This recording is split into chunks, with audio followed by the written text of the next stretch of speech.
And like when you think about her history in the DC universe and like kind of what they've built up, it doesn't really make sense for the character. Like she says this one comment, she's like, "Oh, Atlanteans can be tricky. We gotta be careful around them." Girl, which Atlanteans do you know?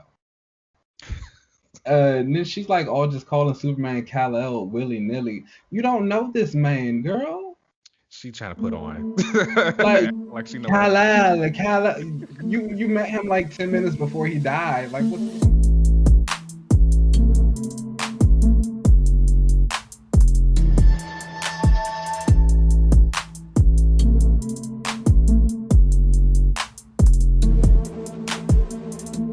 All right, cool.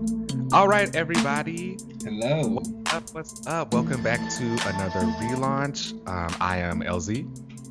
I am Keenan. How are you doing today, Keenan? I'm doing well. Well, I'm okay, but I'm not well. That's okay. So my gym shoes got ruined. Long What the story. hell? We won't get into it, but they got ruined. And so I recently ordered some new ones. I ordered two new pairs, one for running and one for weight training. They were supposed to arrive yesterday. I've been out of the gym all week. Mm. And so today was supposed to be like my rebirth with my new shoes. Come on, Rebirth. They did not arrive.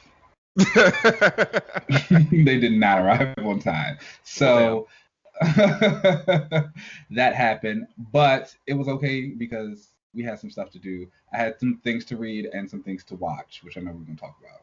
Yes, we did. We had a lot of good stuff. I've also been out of the gym all week, but that was a conscious decision.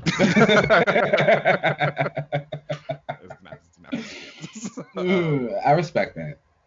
I had a bunch of stuff to read though, so let's get into it. Okay. First up is Nightwing number 78. So this is brand new. Yeah. From Tom This Taylor. is the new run. Yes, brand new run with Tom Taylor and Bruno Redondo. And I know you're not a Nightwing fan like that, so I will take it from here. Okay. Well, to be fair, I was going to pick it up. Okay. I was going to try it out because I tend to like Tom Taylor and I really like Bruno Redondo's art. I just didn't realize it came out this week. There was a lot that went on. So I'll allow it. The art was fantastic. Like just to get that like out the way. Like Bruno Redondo's art is amazing. The colors on this was I'm not exactly sure who the colors were, but the colors were Adriano Lucas. And I don't think I've ever really read stuff with his kind of coloring in it before, but the way that they complemented each other was fantastic. Like he really does well with like blending like very warmer colors and stuff together. So a lot of really cool sunrise shots, of the city. And so yeah, automatic, like the art, amazing. Okay. Tom Taylor has a thing where he just really understands like a character. And he gets really deep into like the core of what they're supposed to be about and like just goes crazy with it. Exactly. And I feel like the core of Nightwing and Dick Grayson is just like his kindness and like his like perseverance and his like he's gonna help people out. Like that's just what he is, Yeah. And he's kind of like the face of like justice and like he wants to be a hero and stuff. And you really feel that in this. There's a lot of heart in this book. There's a cute little dog that Dick saves at the beginning of the story. Well, and of course he saves the dog. There's always a dog. And is it a gimmick? Yes. Did I fall for it? Of course he saves a dog. I did.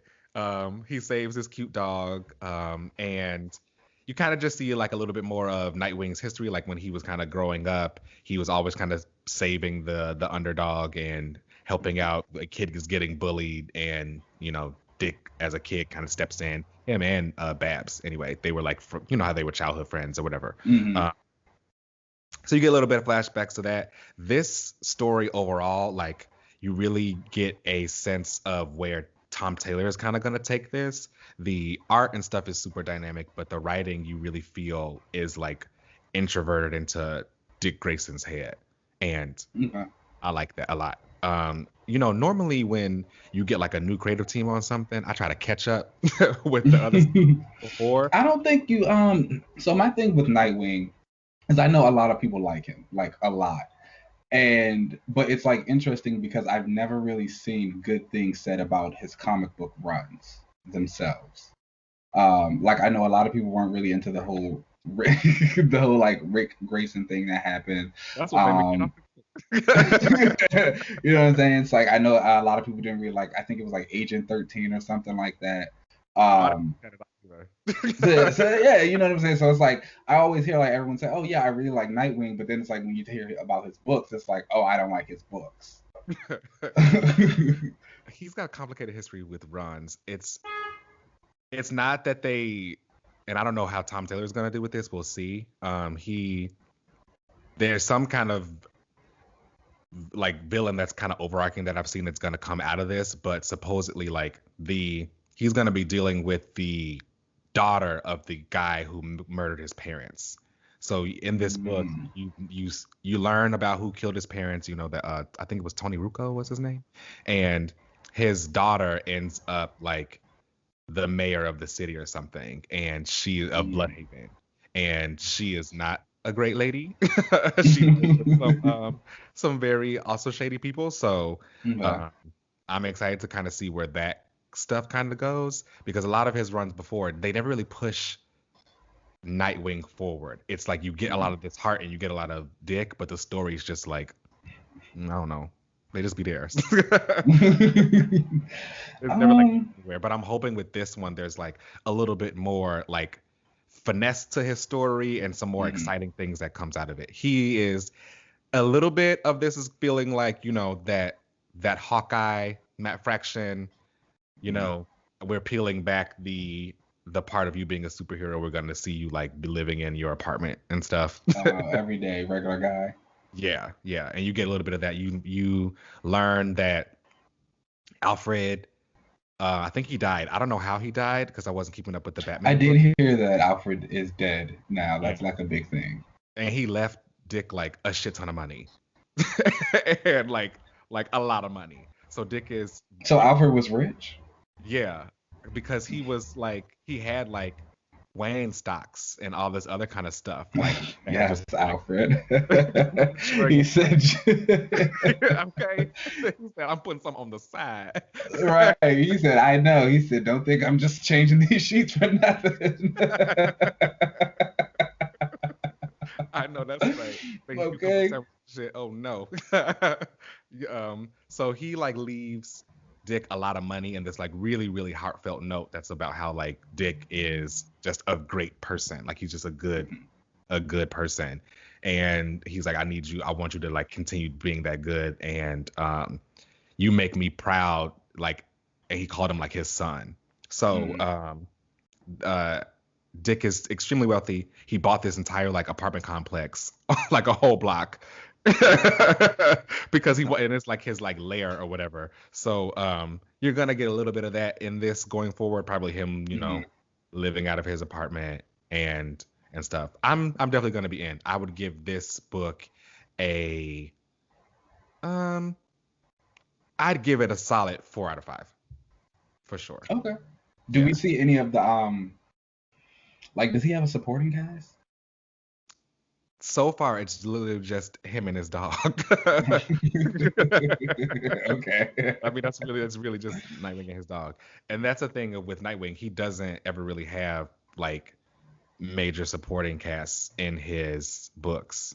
If anything, it's like just other characters coming in and like, because everybody likes Dick Grayson or like Nightwing. So, you'll get Starfire to come in, or you'll get Red Arrow to come in for a bit or something.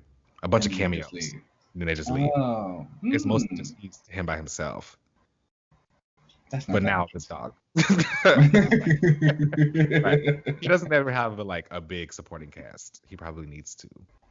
I was about to say, maybe that's what it is, what he needs to kind of like ground some of these stories, so he's not constantly bouncing around from Rick to Agent 13 to Nightwing to Dick. Well, I wonder what would happen if you gave Nightwing a sidekick.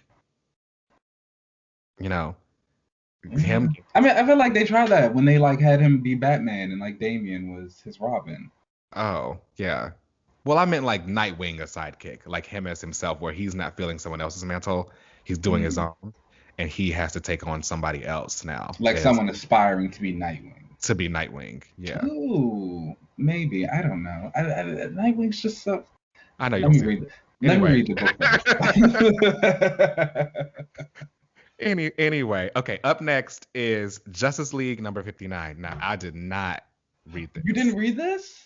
I did not know. Why did you not? It's a new Justice League. What do you mean? No.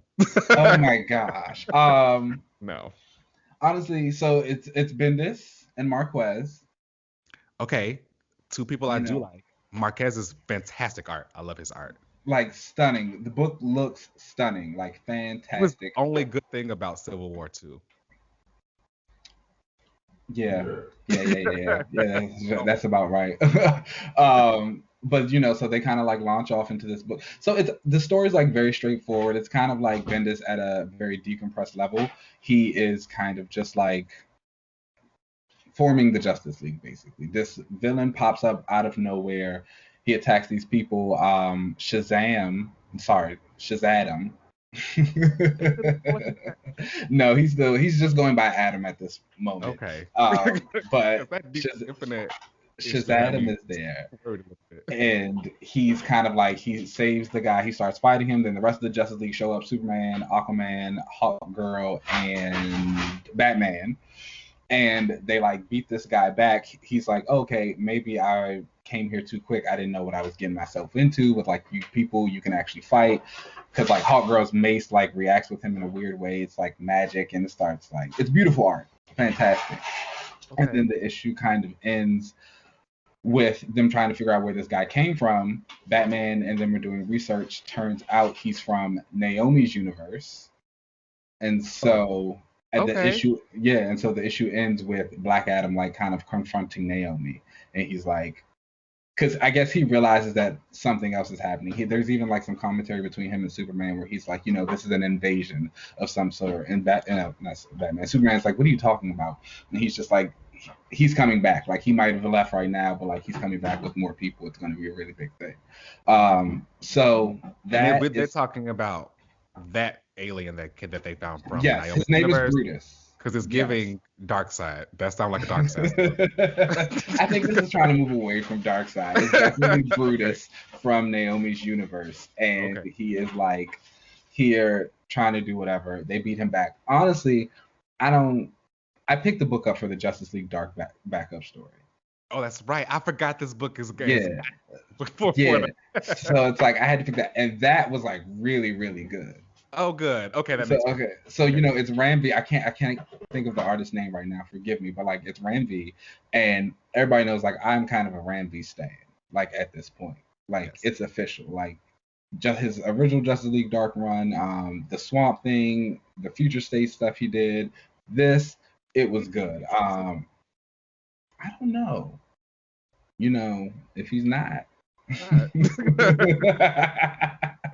If he's not, but he kind of like tells the story. Basically, Merlin's coming in doing some like crazy dark magic type of stuff, and there are these two cults. And I love a cult type situation, and so one cult believes that this angel is going to come and like give them the tools to fight for heaven, and this other one believes that this demon is going to come and give them the tools to fight for hell.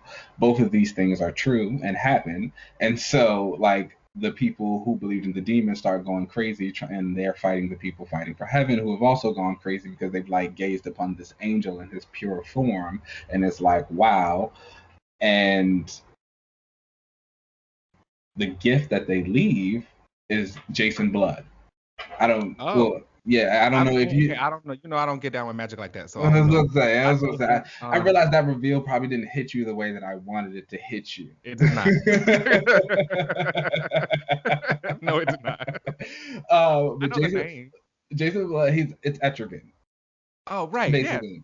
Yes. But like, Jason Blood died in the last volume. Gone. The form of man, rise the demon Etrigan. Yes, come on. There you go. Yes. I know a little bit. But so he died in the previous volume, and so now he's like back, and so it's like a rise. And then, like Zatanna and Jonathan. So I actually don't like Zatanna or John Constantine together. I don't like that relationship like at all. I wanted to like. Is it? Why don't you like them together? It's never anything. It's literally the exact same thing every single time. Like, like it's literally like Zatanna comes in, she doesn't. Yeah, it's like she's mad at him. She doesn't trust him. He's like trying to be a charming asshole. They're in love. They go about their way. They break up again and just do the same thing over and over. It's like, okay, we got it. It's probably time to push that forward or just end it. Exactly. That's where we're at right now. And so, I've been there.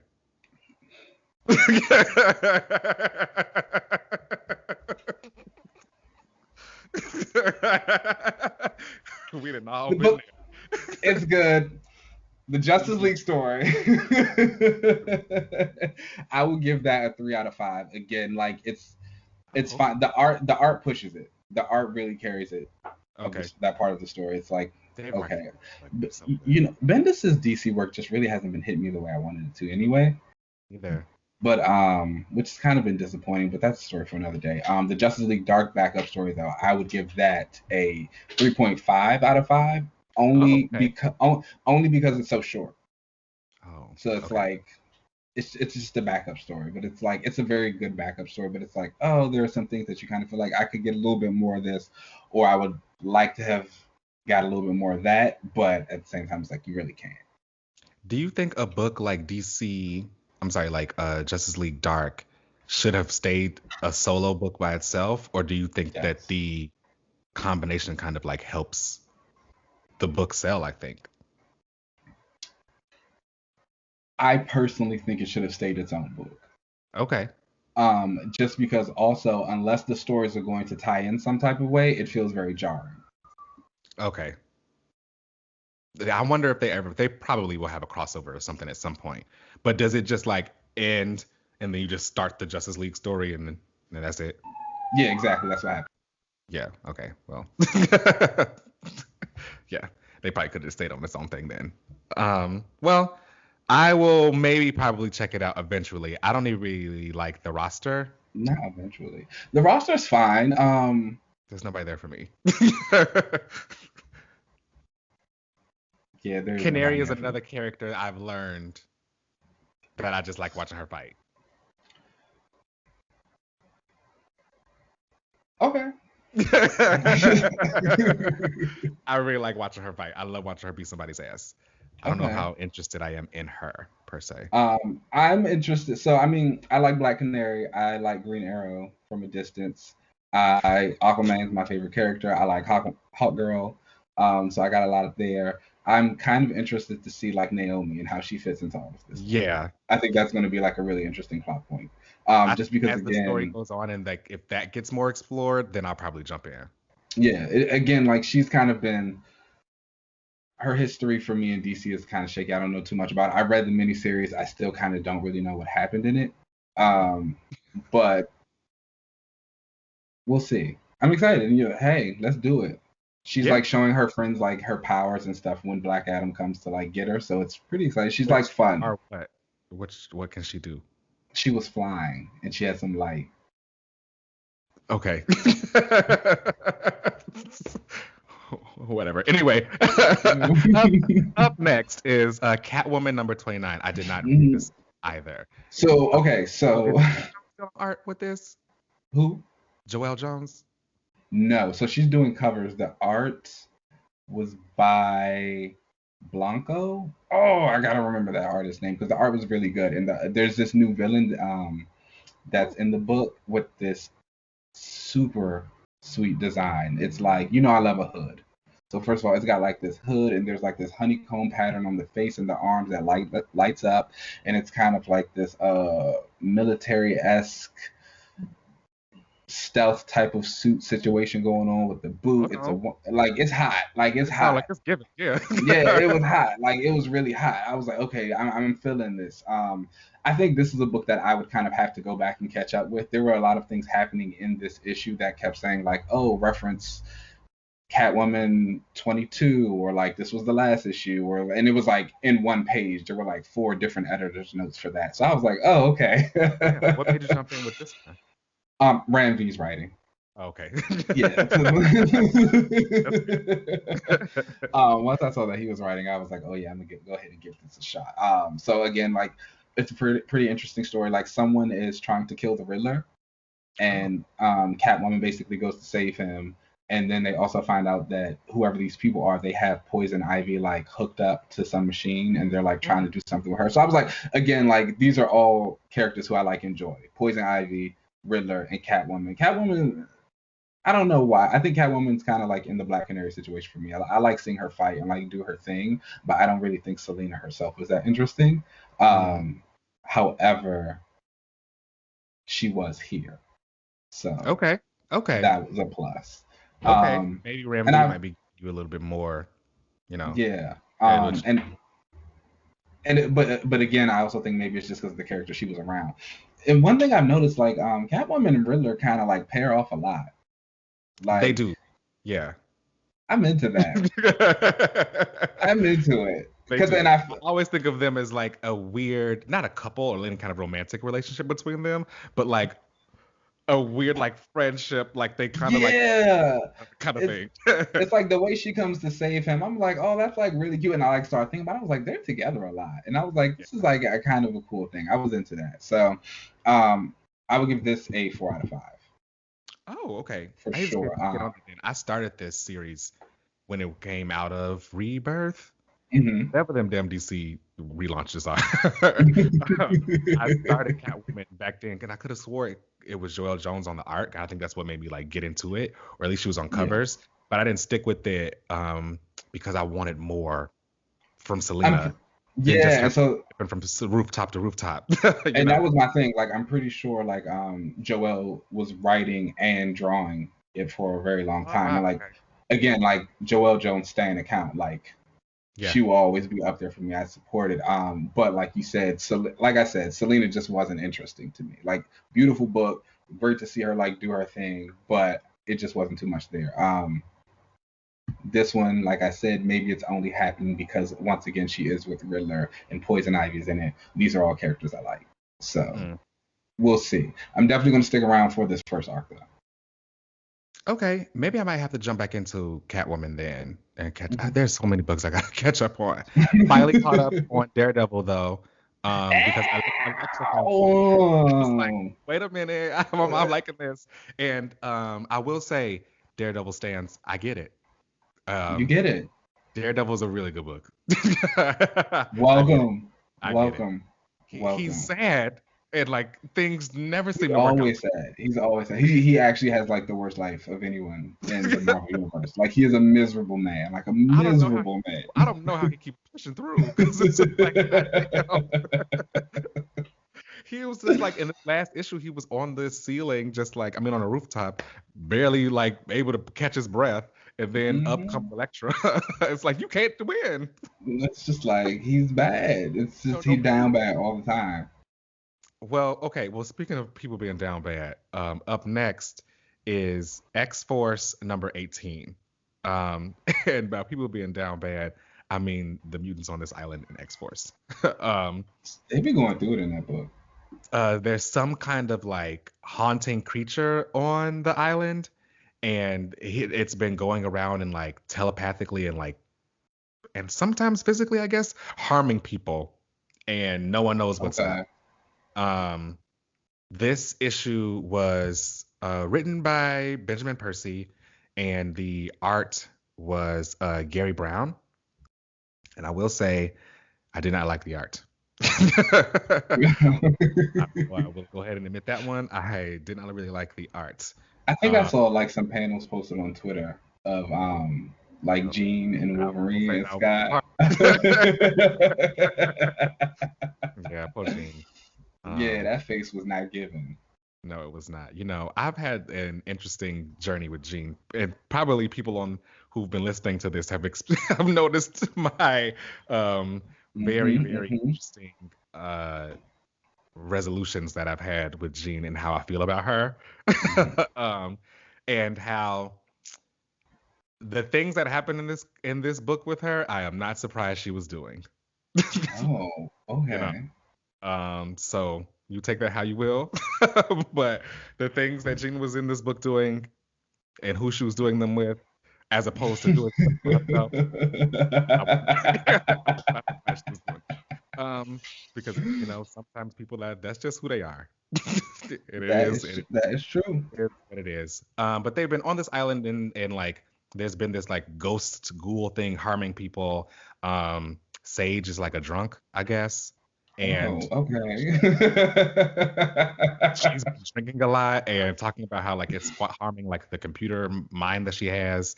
And on X-Force, Beast and Sage made like a deal with each other that if anything ever went crazy, they would just kill each other. Because like if any of them ever like became possessed or whatever, they would just kill each other because it's better for you to be killed and just reborn than for someone to take your body and like get all the information or whatever out of you. Okay. So I respect it. that's like the little thing that they've got going on there. They've like talked about that. And I will say though, as much as I did not like the art, there were some telepathic scenes in here that I thought were pretty Mm, cool.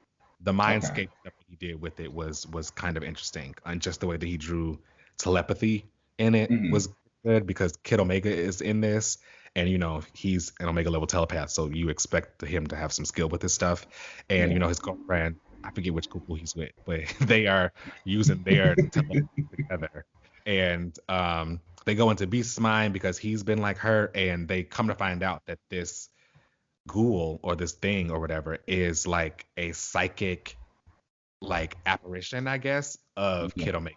And it's been him that's been Oh. harming all these people on online or whatever. And Beast gets possessed, but then like Sage comes over and like cracks his neck and kills him because again they had that you The pact. earlier she talked about this pact, but you never really knew what it was until she like came over and just like killed him. And because while Beast is like struggling in this psychic coma basically and trying to come to, he's saying like kill me. But Mm, no one knows what he's saying, and it's being written like he's speaking in gibberish, and then she comes over and takes care of that. So um, okay. later you find out like that the whole ghost thing was Kid Omega, and now that's gonna be like what's happening next. Like how does he fix that? So I'm assuming he's just that powerful where he can actually like make these telepathic things. So Mm, uh, we'll see what's up. This issue for me, I don't know. It's clicking down a little. So I'm gonna go with like a 2.5 out of 5. oh, wow. Okay. Yeah. Okay. Yeah. I did appreciate in it earlier that they by they I mean it was Kid Omega and the Mm, Cuckoo. They were trying to be like, how do we kind of figure this out? And the Cuckoo said like we should go to Jean. Like Jean would be able to help us. That's the first person she brought up. And mm, she was like, she's an Omega level telepath, like we could get her to help. And Kid Omega was like, no, like we don't need Jean. I don't need to go to Jean. You don't need to go to Emma. Like we could be able to do this stuff on our own. And didn't she quit X Force? And Cuckoo was like, no, I think she quit Beast. She never quit X. okay, that's cute. Um, do you think that part of your low score for this could be the art? Like, do you think if it had better art, you would have enjoyed the story a little bit more?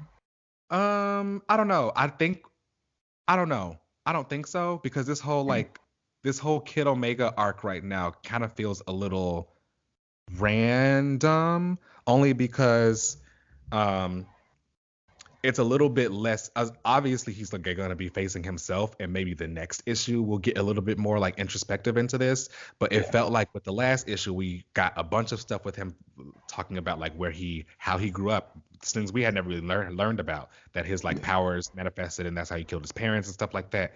And whereas I thought we were going to continue that kind of introspection stuff, but this was just like I don't know, it felt kind of fillery. Okay. I, I feel like the next issue where he's going to be taking on his probably darker self will be interesting and get a little bit more there. Um, I've learned I actually don't really like a lot of the telepathic characters. So this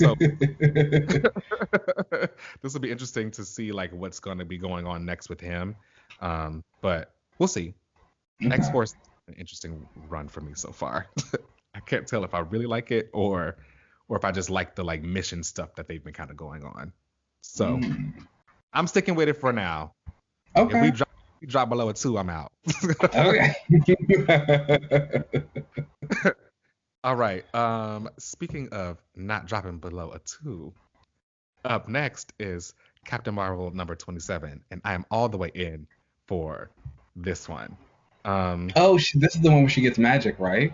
Not yet. So this one is written by Kelly Thompson, and the art is David Lopez. And David Lopez was the artist who did the second run of Captain Marvel with Kelly Sue DeConnick. So he's like returning to the character, and so it's been really cool to see him come back. The art was fantastic on this book. Yeah, he's got a really good style. I love his art. And this issue for me was really great because you get a lot of how Carol's personality is in this. And one thing that I feel like people don't like accept anyway about Carol is you're not supposed to like her. You're not supposed to like always agree with everything that she does. That's kind of the point. I don't agree with all her choices. Yeah. and a lot of my favorite characters, at least like my top 5 favorite characters, I match their energy in some way. Like that's the thing that kind of draws me to them. I don't really match a lot of the shit that Carol does. So, or the choices that she makes, but the stories are still really interesting. And because she is very like headstrong, and her perseverance can be, in my opinion, inspirational at times. Annoying too, because she truly believes that like she is doing the right thing, even though and not really listening to other people tell her that this good thing you think you're doing isn't harming anybody. No, but it's still not the right thing to do, and you need to listen to people. But I think that still like makes for an interesting story, and you get that story but through the lens of her breakup. So the last issue we saw her and Rhodey break up because she was like, I can't do this. I met your future daughter. It would hurt me to feel like I was stopping her from becoming like into existence. And it probably also, I think deep down she realized that if he's gonna be with somebody else, I should just let him go be with somebody else. And this issue, she is not really taking it well, not really taking the breakup that well. She's all in her room, crying and been sitting there. Spider-Woman busts through the window, breaks through her window. My girl. And tell her like, you need to get up. And Carol's like, no, I don't want to get up. Like, I just want to sit here and mind my business. Like, leave me alone. And by the end of their whole conversation, Spider-Woman gets her to get out of her bed and go out on this mission. Now, the mission is just like a dumb mission. They're like fighting cats that like have acid spit, or like they shoot acid from their butts. It's like the mission don't even make sense. But the point of it was it got her out there. But I was about to say, that actually sounds kind of fun and like cute for them to do. And they were fighting wizards that were cats. And so it was cute for them to be doing all that. And she afterwards, Carol likes to punch stuff. And she's like, that did make me feel a little bit better. I appreciate it. But that you see like a week and a half go by, and every day she's been doing that. Like she's always on a mission. And again, she's like laying in her bed, and Spider-Woman bursts through her window again. And Carol's like, what the hell? I just got that fixed. And she's like, yeah, and out or whatever. But she bursts in her window into her place with this like really cute dress on and a shoe. And she's like, get up, we're gonna go out. And she's like, what are you talking about? Like, I do get up and go out. She's like, yeah, but ever since I got you out of the bed to start doing missions and stuff, that's all you do, and you're not having fun. So they end up having like a girls' night with her. Monica comes, Hazmat shows up, and L'Oreal, her Hazmat making an appearance, because she was in the very first arc, wasn't she? She has pretty much been in every issue. Oh wow. Yeah, she's like Carol's like pseudo sidekick, not like any kind of official sidekick, but like in the beginning of this run, I think that she met up with her because Carol was meeting with Tony, and Tony built Hazmat a better suit for her to like help contain Okay. radiation or whatever, and they like met there, and Carol liked Hazmat's attitude, like how she gave Carol shit. She's like, oh, I kind of like this girl. Yeah, that And sounds about right. They so seem like they would get along. yeah. So they've been getting along ever since then. But yeah, you get to see this whole kind of breakup thing. Carol is still not like handling it well, and she tells people like, "You gotta leave me alone. Like, let me grieve the way I want to like do this. Like, I'm gonna be okay." She goes out, and she feels like people are expecting her to start drinking again, and that was like Mm-hmm. a really really interesting thing that goes through this because Carol is A like former alcoholic. alcoholic. And the very first thing that she asks Jessica is like, "Did you think that I was going to be in my place alone drinking? Is that why you came up to check on me?" And Jessica's like, "No, I didn't think that, but I do want to check on you." And of course, she goes to a bar and she's sitting there hanging out. And who shows up but Dr. Strange? Okay. They meet up at the bar and they like start chit chatting. And Dr. Strange is about to offer her like a drink, and he's like, "Oh, you want some?"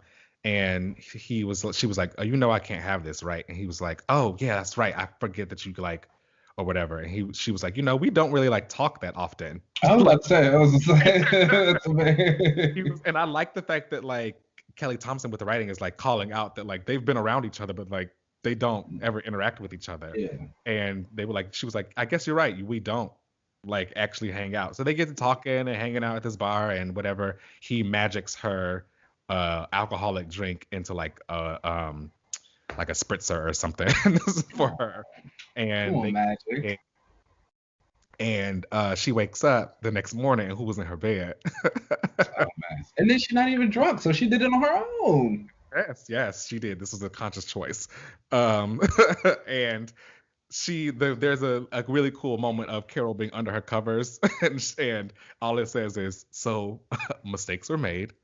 And you turn the page, and it's the two of them in their bed, but they're like, you know, um, maybe it was a mistake. And Dr. Strange is like, "A mistake 3 times," and Oh, Carol was like, "Yeah, a mistake 3 times. Well, maybe not."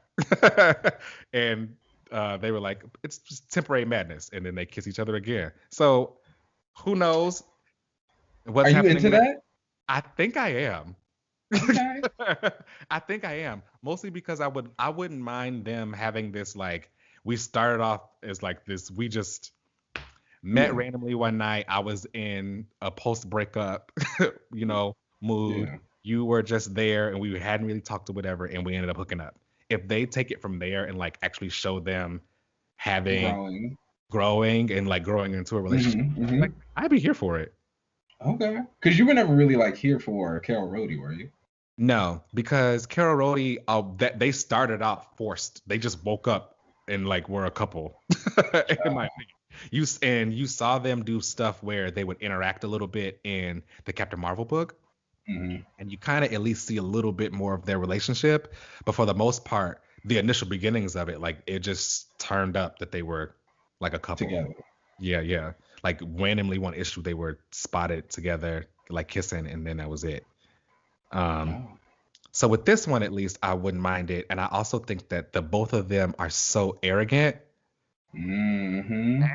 that I think it works in a way, because I think that they are so arrogant where they would admire each other in a weird, Mm-hmm. you know, They which like makes they would like to argue. I get it. yeah, yeah. That's And my I think toxic I trait like too. I I was get gonna it. say, girl, I think you want to. I get uh, it. and I could see them having a very, magic versus what's real kind of Hmm. thing, like, oh, the magic stuff don't make no damn sense, like I always say. And him being like, no, it is, or whatever, throughout the Hmm. relationship. So I don't know. Okay. I could be here for it. We'll see. Okay.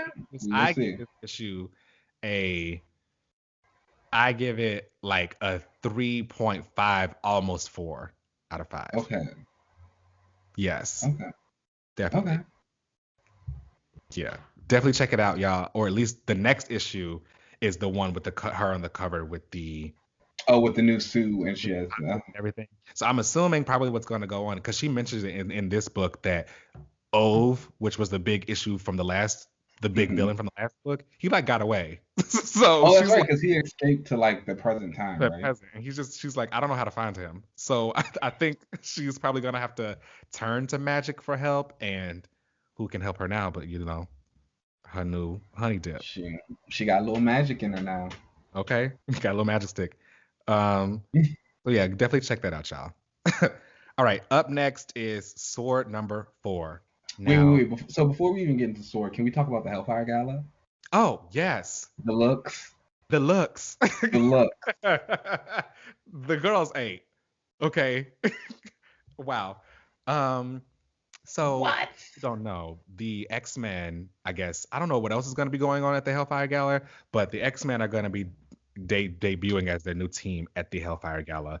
And Emma Frost has sent out invitations. I don't know to all who, or like it seems it's maybe it's supposed to be like everyone. So I remember I saw like solicitation, like all the nations are coming. They're inviting all the superheroes. So I think like the Avengers might be invited, which will be interesting because if they bring their I was gonna say, was Homegirl coming? If they bring their homegirl, like it might be some mess. And it's like all month is the Hellfire Gala, so it's like who knows what we might see. If they bring their homegirl, I'm gonna be there like Exodus, just like why is she here? It's like humans on what island? Okay, humans on what island? So they're supposed to become. So it's supposed to be a big thing. It's like how the Avengers used to have like those huge press conferences where they like unveil their new teams. That's all this is. Yeah, it's a stunt. That's a great. Come on, stunt. In comparison, though, the Avengers definitely have done that a lot, like every time. All the time, like all the time. That's all they do. This is gonna be great that the X-Men actually get to like have their own little thing, and of course, they just aren't doing like a press conference. It's a Met Gala. Okay. And the mutant fashions, and so it's like me and you, we've talked so much about like artists and character design, like how important it is. And it's like we talked about Joelle Jones when she had her interview for Wonder Woman, and she's talked about how she looked at all these different fashion inspirations, and it's like I love seeing the artists who implement that into their work, because it's like you get stuff like these Hellfire Gala designs that are just like so fun and so big and so out there and so comic booky. And I know a lot of times with comic books we get into the conversations about costumes and practicality and stuff like this, but it's like this is a visual world. Make it as big and as crazy as you absolutely want to be. And that's one of the things I love about these looks. Like the Storm look, she's making her cape is a storm cloud with lightning. I don't know how that makes sense, but it's doing it. And it's I don't know how it makes no damn sense, but I love it. It's like, yes, like this is what I want. And it's like you saw it and so many people were like, oh, now I want this to be my character's like permanent costume. The Jean fans? Jean needs it. Okay, let's just start there. Y'all need to start fighting for. No, they've been fighting. Like it's loud. Ooh, wait, did you just hear you said Jean fans? Y'all need to start fighting. I know. I figured you caught it. Wow. Yeah. Wow. This is a moment. Okay. I got a little emotional at that. Wow. I did. Oh my gosh. Yeah. But no, so it's like Hellfire Gala's coming. Love those designs. Who was your favorites? Jean, I love that look for her. Honestly, like it fits. A major upgrade, and it fits, right? It fits like them shoulder pads. Very. All of it fits. I also really saw that when Russell Dodderman, who did like of all these designs, when he talked about like the inspiration for them, and with her, the back out thing was supposed to be like a nod to when she got captured in that black dress when she first got turned into the Phoenix. Thought that was really cool, and like obviously the shoulder pads thing is from her 90s costume, most of her costumes. So I liked what he was pulling from there. So I like Jean's look, Storm's look. Of course. I mean, wow. Number one. I mean, wow. And Monet. She looks Monet's good. look, I'm sorry. She ate that. I mean, wow. Like the hat that was like The headdress, the penance headdress. giving. Yeah. With sheer pant and Yes. I the, was the living. girls came. The girls came. The girls came. And who else is there I like? Those were my I, top three for So I sure. like Rachel. So it's like shockingly enough, I loved Rachel's look like Okay. a lot. Like Rachel Give and Betsy, Captain McQueen. Betsy, of course. I love a McQueen reference, and that's what both of them were. And Mhm. you know, Rachel's it fit because I'm not a huge Rachel fan, but I've always enjoyed that red costume of hers. So like the spike embellishments, the braid leash for Amazing Baby. Yes. Hey, come on. Yes. This is what I'm talking about fashion. Like I love when they were looking at like inspiration from fashion to like give them their looks. And it wasn't just like, I don't know, a repeat of something from the damn 90s. It was like it mixed it, and it's like I love the way and even like with Captain Betsy's look, and you know it was such a callback to her original pink costume when she first joined the X-Men, like with the like Yes. tassels coming out the sleeves and the puffy, and you know I'm a puffy sleeve stan, so it's Mhm. like I'm here for that, and it's like I I love the love the like puffy, like sleeve reference on like her boot. I thought that the was really cool. boot, and then it was like you know you still got like a little bit of the Captain Britain armor, and again I've come to realize that color scheme can work for Betsy. It just needs to have far less red in it. That giant red cape of the original costume like Yeah. has to go. Clashes. It clashes a lot. I love the face paint as a Yes. nod to her like Outback costume that she used to wear, and it's just like it's face paint, it's camp, and then like the hair going up for the Elizabethan era, and it's like her name is Yes. Elizabeth, and it's just like yes, like this is what Yes. I'm here for. Like she looked great. Storms, of course. There was another one that I really liked. Oh wait, what did you think of the Polaris suit on the X Factor cover? I need it drawn by like more Who? artists, and Uh I want the same kind of treatment that the other girl had. Okay. You need your like model sheet I page with need like model why sheet page. Yeah, I need all of that. Okay. I want the full package because the thing about Polaris, and it's a part of her character, is like is she likes to show off her body. She's like also reserved at the same time, like that Yeah. polarity. Haha. But you know, she likes to show off her body.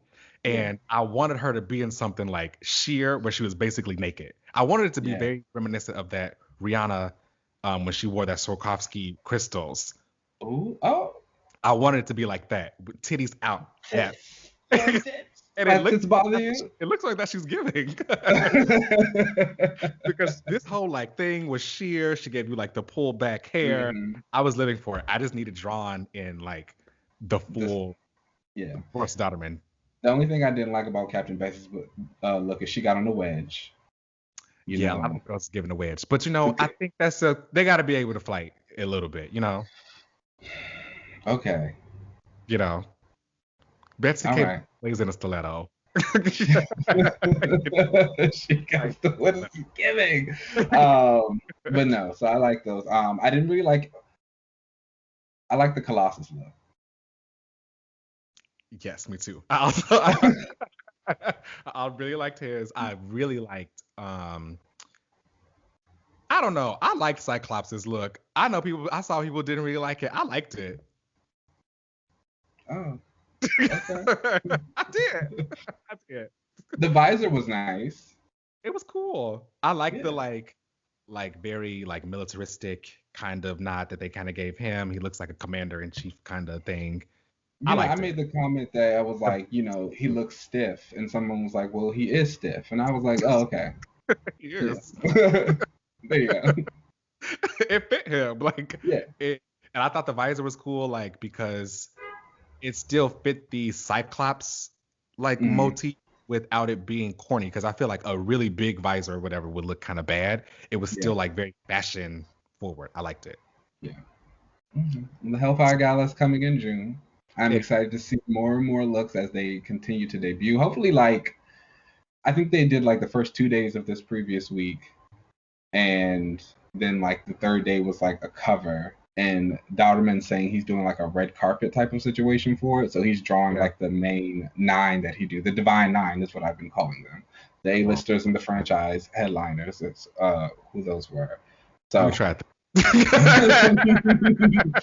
I'm just saying, everyone wasn't in that EW article. They don't all have that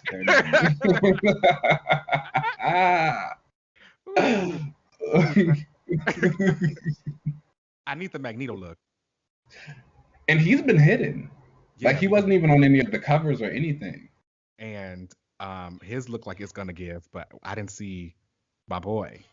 Yeah. Where's the Magneto? There's something big going with that one. Mm-hmm. I wonder what's going on here. But yeah, excited for it. Right. Can't wait for it. So let's get into S.W.O.R.D. Yes. Did you read this? Of course. It's Ewing. What? So this was written by Al Ewing with art by Valerio Schiti, and again, Valerio is like everything. He might be top 5 for me. Everything.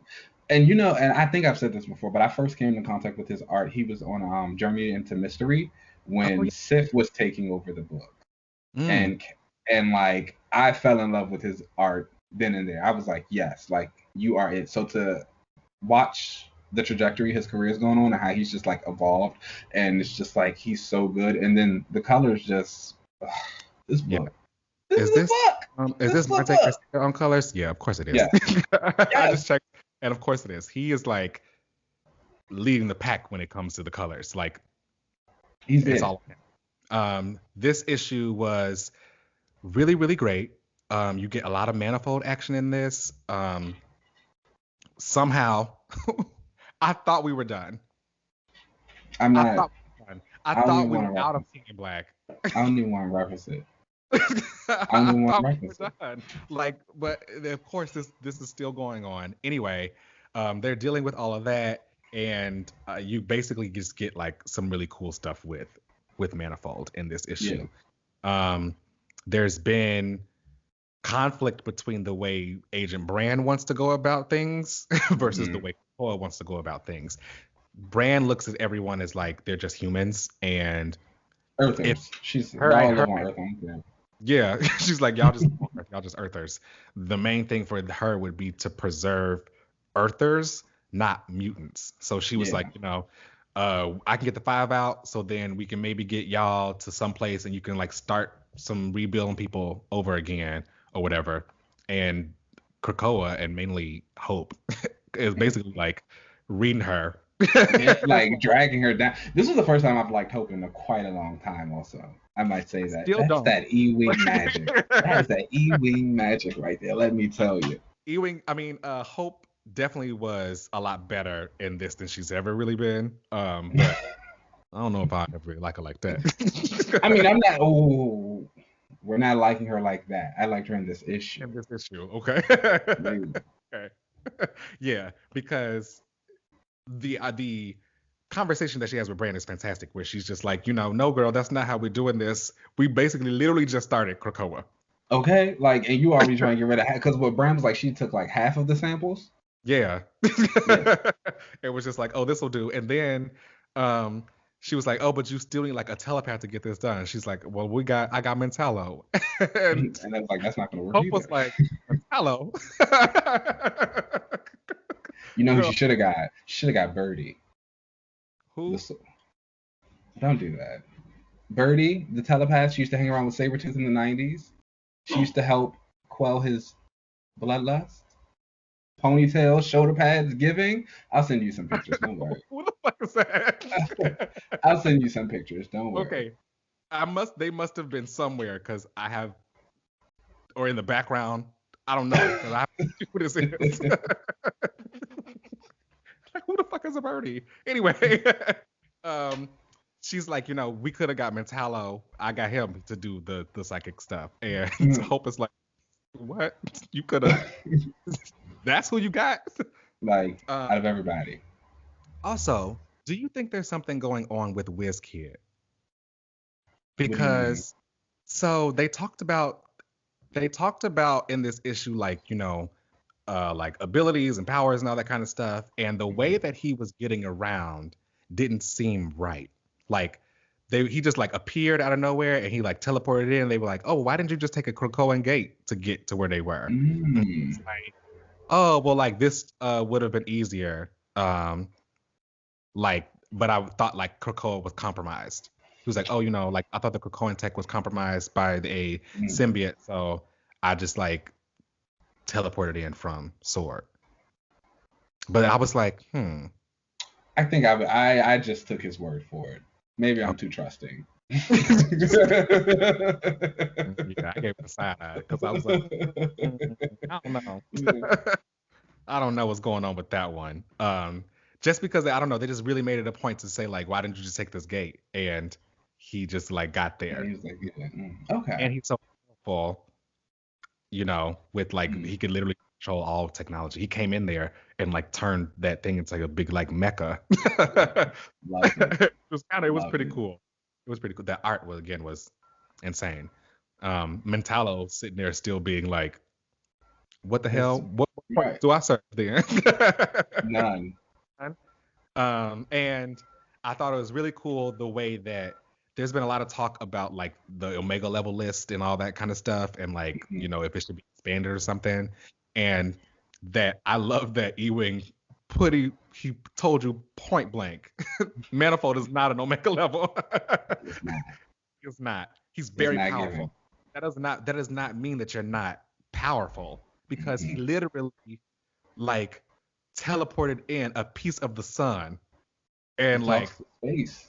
Like it was like Rasengan this symbiote thing with a piece of the sun. And you had the symbiote basically taunting him, telling him, how does it feel not being an Omega level, that there's somebody out there better than you? And then he literally kills him with this sunburst thing and was like, you're right, I'm not an Omega level. So that should tell you.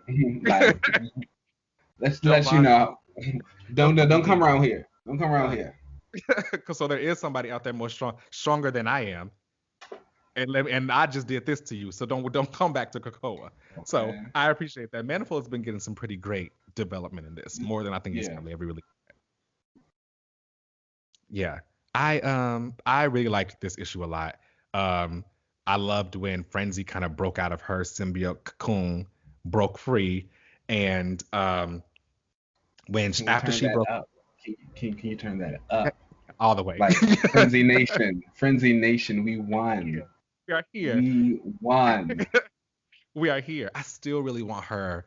My goal for her was always for her to gain flight, because I've always wanted her to be the flying bruiser that people want Rogue to be. I've always wanted her to be the one to like come through and like fly. I can see that.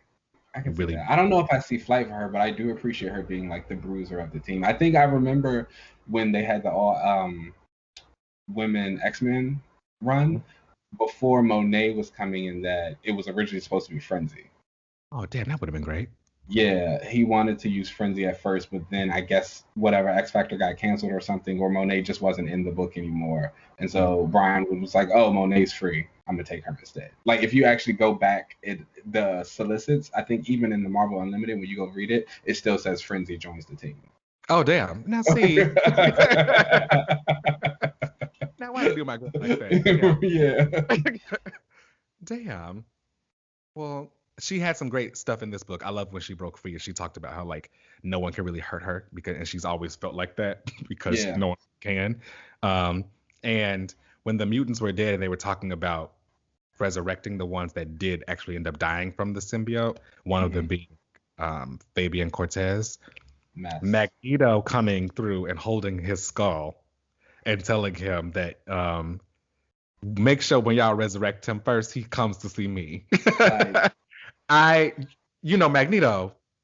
I do love Magneto, and I love Cortez too. And I've said this before. I wanted Cortez to be like up there. I was like, we should have made Cortez a captain or something from the jump, because it's like I've been waiting to see kind of like that relationship play into Krakoa, because again, like we already know Cortez is going to betray Magneto. Like everyone's literally said it. Like Charles even sent him a letter like, hey, this ain't a good idea. Like we just gotta understand what we're doing here. It's like So I'm really excited to see how that plays out and like what's going on with that, and how he kind of like works his way up in the system, because that's his goal. Mm-hmm. He's definitely not like remorseful or sorry No, in any of that. So he's annoyed that it didn't work.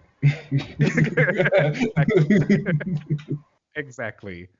Um, I would give this issue a 4 out of 5 Oh, easily. absolutely, absolutely. Maybe a 4.5 actually. Those art and colors just really kind of like did it for me. Really Like do. the manifold scene of him versus symbiote Cable, bomb. Yes. It really like that whole like sun thing was really cool. I had never really thought about his powers working like that. Yeah, like Teleport in something. Like that's that's that E-wing magic. Ewing. Yeah. Yeah. Excellence. Ewing needs to scoop up Wonder Man or something. I think that would actually be really nice. And he loves Blue Marvel, so it's like just imagine what we do with Wonder Man. Yeah. I've had that idea before about those like that 5 energy character thing. He would have been good. He would have been. We'll talk about that one. All right. Let's take a break and then we will come back for some discussions on some rewatches. Ooh.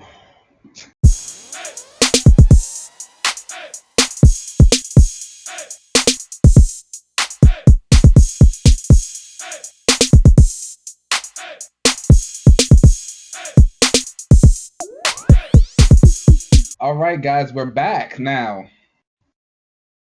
We're doing a double feature of our rewatch today. We will not be having a discussion panel. Yeah, no panel this week.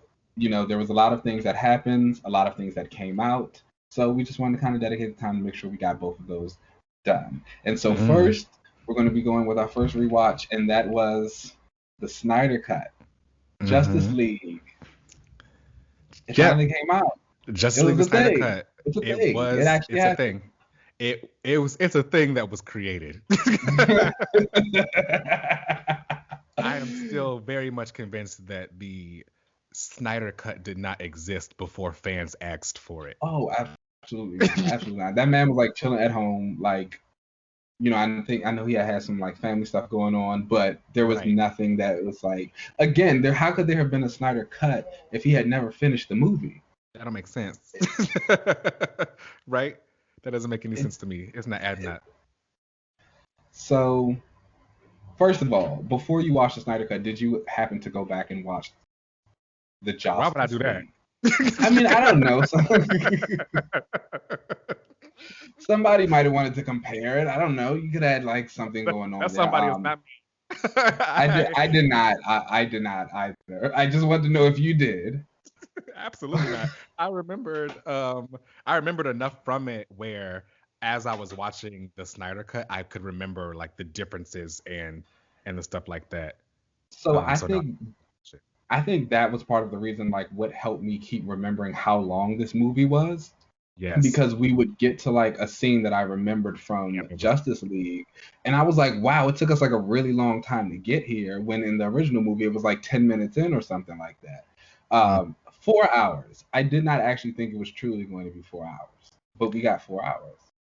You know what? I gave it the benefit of the doubt where I didn't think it was going to feel like I was sitting there for 4 hours, because I've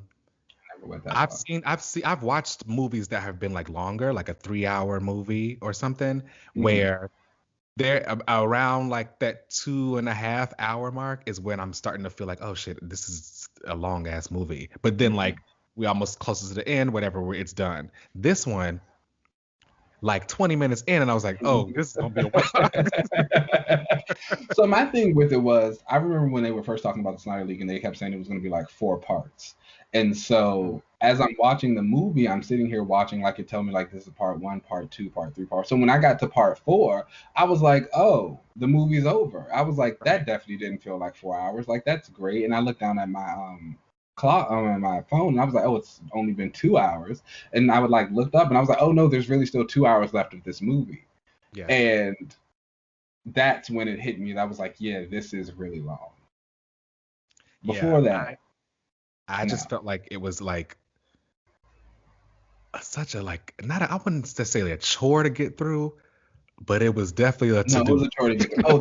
It was definitely a chore to get through. Especially the part where Gal Gadot, as Wonder Woman, was like kind of recounting the entire situation with Darkseid and like the Oh Amazons and my all the God. humans fighting. Like, wow, what a horrible moment. I cannot. Oh my And it's God. like, and so I Came don't out of think that and we were like, oh shit, we was just in that whole like flashback this whole time. It was bad. Her Like, what the fuck voiceover is was this? bad. I have come to realize the way I do not like Jason Momoa as Aquaman, I do not like Gal Gadot as Wonder Woman. Like it does not work. It should not be happening. Beautiful woman. We can beautiful woman, Like gorgeous. watching her fight.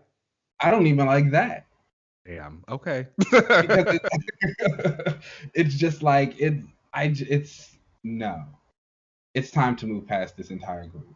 Even Batfleck wasn't good. Batfleck had his moments I enjoyed, but it's like what I was expecting him to give, he did not give. Yeah. I would say that for the entire cast. Ezra Miller fucking sucks as the Flash. Hated. Like absolutely hated. How do you cast somebody for the Flash and they can't run? How much sense does that make? How do you cast for the Flash and you can't run? I just don't like him, and it just doesn't feel. Is he supposed to be funny? Like, is he supposed to be like Barry? I mean, either.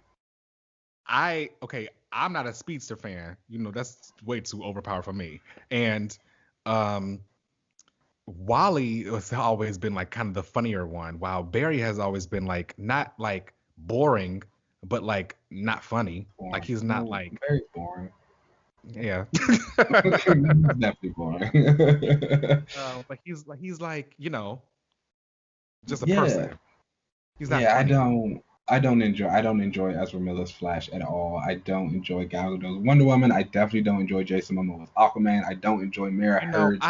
I wasn't a part of the casting for this, but I do want to like apologize to you because I know that Aquaman is your favorite character, your favorite DC character, and for them to get it like that wrong, that's upsetting. Now he's fine. Let's get that out the way. I have been burdened with this for years now. For years. From the original moment that Jason Momoa was officially announced to be Aquaman, my world was crushed. Okay. I think he is the worst actor in the world. I think even kind of like as a person, when I watch his interviews and like what people say about him, he like doesn't really seem that enjoyable. I think about like how on the Aquaman set they talked about how he was like playing practical jokes on everybody the entire time, and he was like ripping pages out of like a giant man. And like someone said, they was like, oh, if he doesn't have attention on him, like he gets really upset. And it's just like, what? You are a grown ass man. And my thing is like all of that comes through in his performance. Yes. It is like he's Lobo. Yes. He is Lobo. That's what he should have been.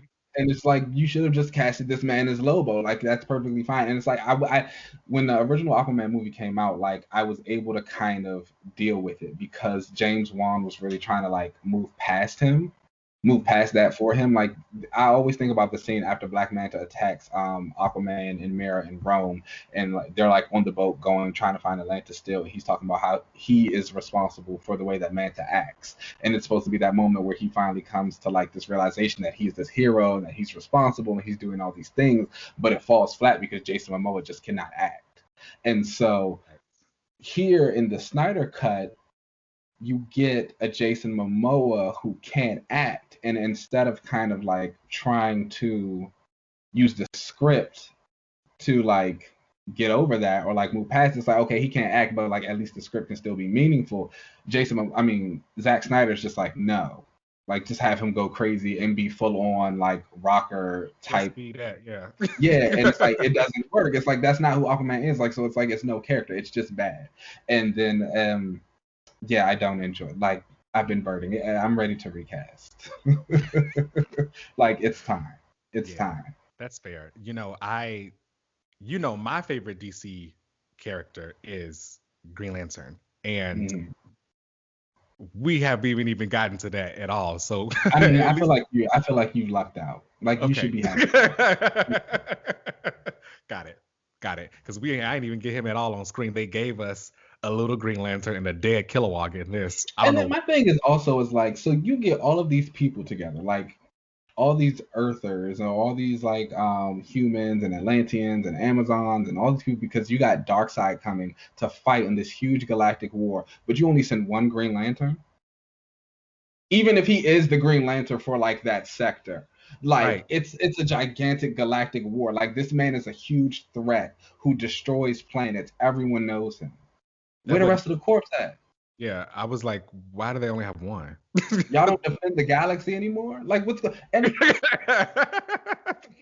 see now you're making me mad. And so and then like let's get into Darkseid. Child, What did you say last time? Darkseid ain't? Darkseid fucking ain't. He went out like he was a henchman. How was Steppenwolf more powerful and menacing than the actual like big bad of your movie? Okay, so how? That's a good question because I had a very similar question.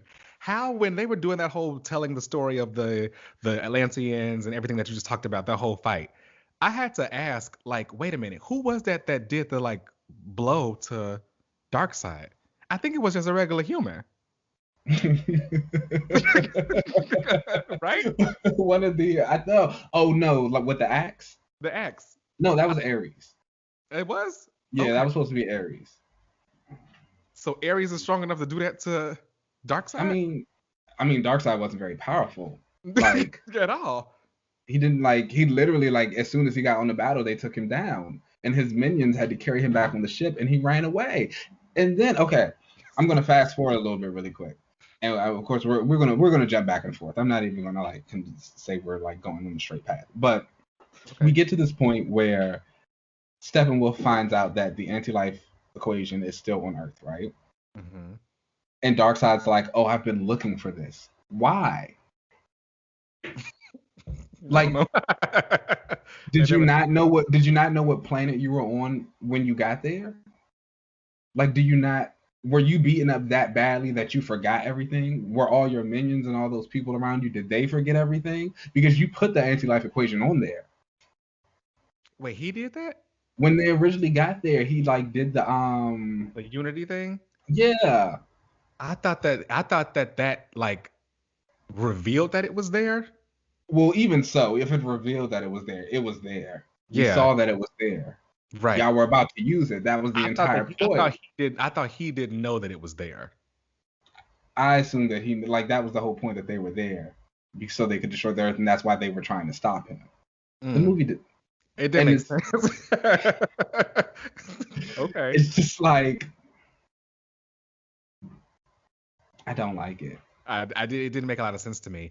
I When it opened with that Aquaman scene in the beginning, why does he know Icelandic? And why is he just like in this random like town off in Iceland? And why? Okay, these people, those girls started singing or whatever as he's like leaving, and she like smells his coat or whatever, and like, girl, I get it, he fine. Okay, from that point, why did every time Wonder Woman appeared, was there some? yeah, the Yoda, yeah, she was screaming, I baby. was like, It was the yodels of war. I was here for it. I'm not gonna lie. when she was doing all this vibrato and shit and all these runs, I was like, what is this? Like, It felt like that's what Zack Snyder hears whenever he like anything that's associated with like Greek culture or anything like that. like that's what he goes on in his head when he yeah, sees no, that I can see that. time Diana came. It was like that appeared. I couldn't stand it. It was like every single time. It was the funniest thing, and it took you out every single time because you're Every just time. like, yo, like what is going on with this yodeling woman in the background, this war?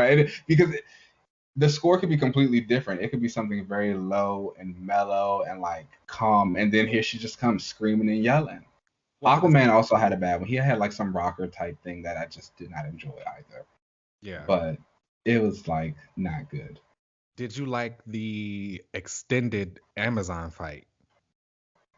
So I mean, this plot still kind of was similar, but it made more sense. I will say the film was a lot more cohesive. Definitely, way more like cohesive. you They can took out tell. that whole Batman like a parademon committed suicide, and then like its remain is how they find out about the Unity or whatever. They took all that out and made it a lot more cohesive with it's just activated. However, I don't know if this was supposed to be real or if this is just maybe another reason why I don't like Superman. But his scream go all the way around the world. I mean, his scream made it all the way to Themyscira. What? I mean, I don't know. Like, I don't even know what to tell. I don't know what to tell you. I don't know what to tell you. It didn't make sense to me. So his scream made it all the way from Metropolis to Themyscira, and because he screamed, that's what woke up the boxes. The boxes knew that there was no longer like a Kryptonian there. It didn't make no sense. I was like, that doesn't make sense to me. So then the box gets awakened on like the Amazonian island, and like everything is in slow-mo. Every scene is in slow-mo. I truly believe that if everything wouldn't have been in slow-mo, this movie wouldn't have been 4 hours. No. Like, I will say though that the very first slow-mo of like Lois showing up to the memorial, that was giving. Her boots as she walked up on those steps. Yeah. And then like it hit like the little moment of her hair, and like, you know, Amy Adams' eyes are like super blue, and her like the flap. That was a good one. Like, I was like, okay, I'm here for that. But then it's like it just continued and it stayed on, and we were like slow the entire movie, and it was like, okay.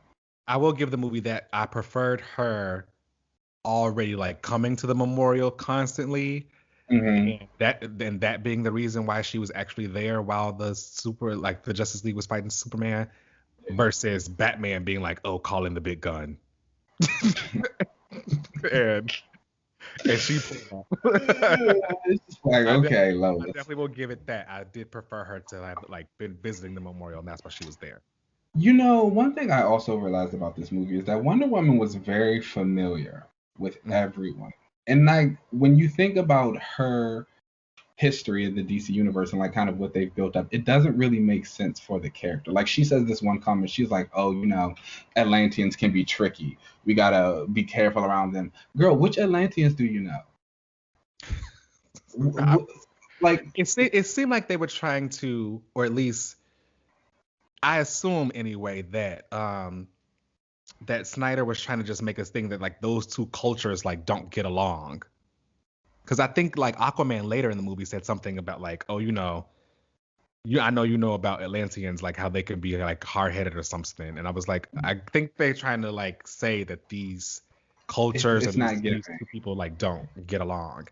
It's not giving. He probably was thinking he was going to probably like lead into like Flashpoint or something. And then it's like, you give it, okay. And then she's like, oh, just calling Superman Kal-El willy-nilly. You don't know this man, girl. She trying to put on. like she knows. Kal-El. You met him like 10 minutes before he died. Like, what's going on? Right. So like in the beginning when they had that Amazon fight, my question for all that was they fight Steppenwolf, he comes through, and then the whole thing just falls into the cliff. Yeah, like, why would you put your box on a cliffside that could just fall at any point? Well, I think that was supposed to be the point of it.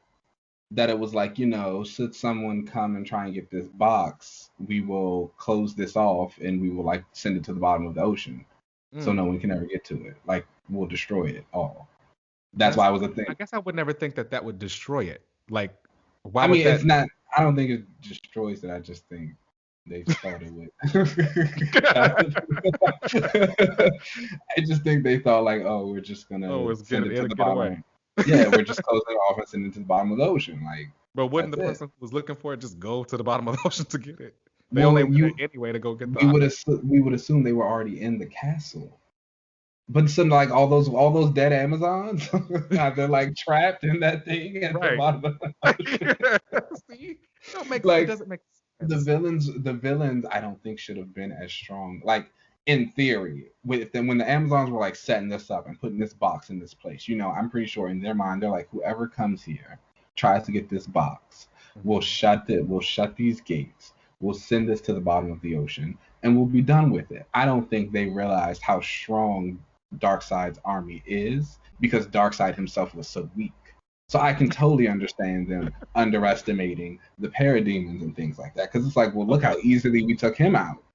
That's fair. That's a fair assessment. Okay. I'll take that there. Even though like all of them assessments, like you said, Steppenwolf was way like Steppenwolf was given. I'm not gonna lie. Like I remember Zack Snyder was doing his little interviews and he was like, "Oh, they didn't use my version of Steppenwolf because he might have been too scary and this and that." And I was like, "What is he talking about? He's like just being a troll." But nah, that Steppenwolf was given. When he was everything. I liked how alien he looked, and I don't know how I felt about the like. There's some choices that Zack Snyder makes about armor in this that I just don't think that I like because he tries to make it too like sharp and edgy. Like I didn't like the way that that Steppenwolf's armor looked and how it like reacted to shit. I also didn't like Cyborg's design. Like Cyborg's was awesome. It doesn't look sleek at all. It looks, I don't know. I will say let me about Steppenwolf. I agree. It was very edgy, very sharp. I did love how he kind of basically like stripped naked once Darkseid showed up in his face. Right? He was like, "Oh, what's up?" Like, I'm here. I was like, "That's respect." I, again, don't know why that respect was had, but in terms of Cyborg, his design was ugly. I will say I do miss that scene we got in the first Justice League where he kind of like transformed his armor to look more like the like animated, I guess, comic book counterpart. Yeah. I thought we were still going to get some type of form of that and I would have really appreciated it, but we did not. I also feel like fan, right? I am a Cyborg fan.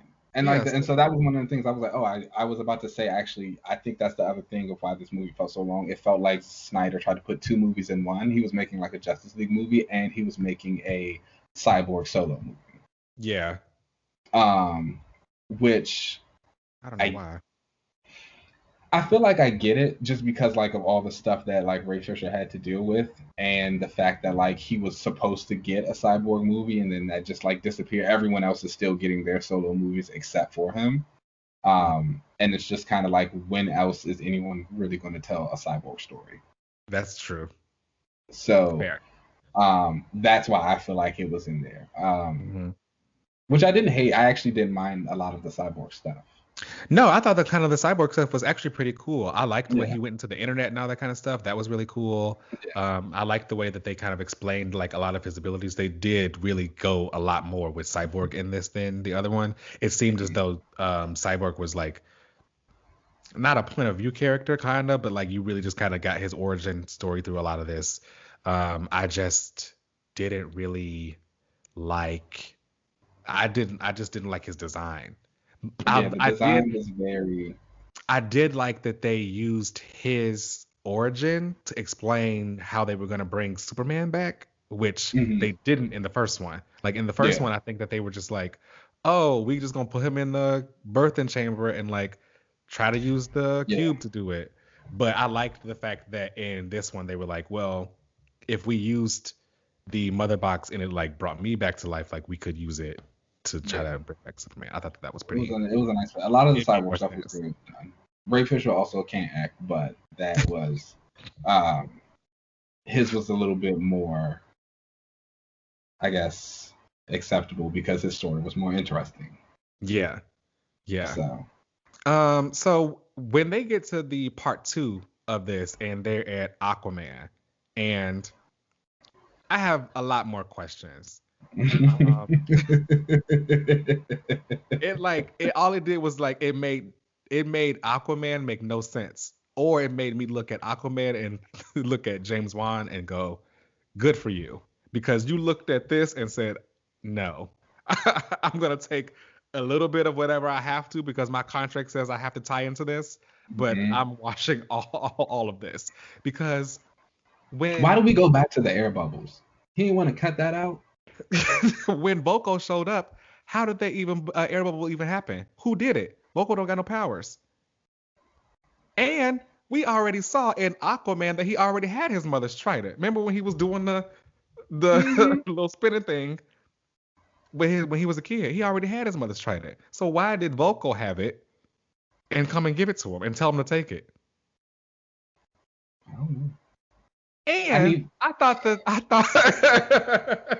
thought that the trident of Attilan, is that his name?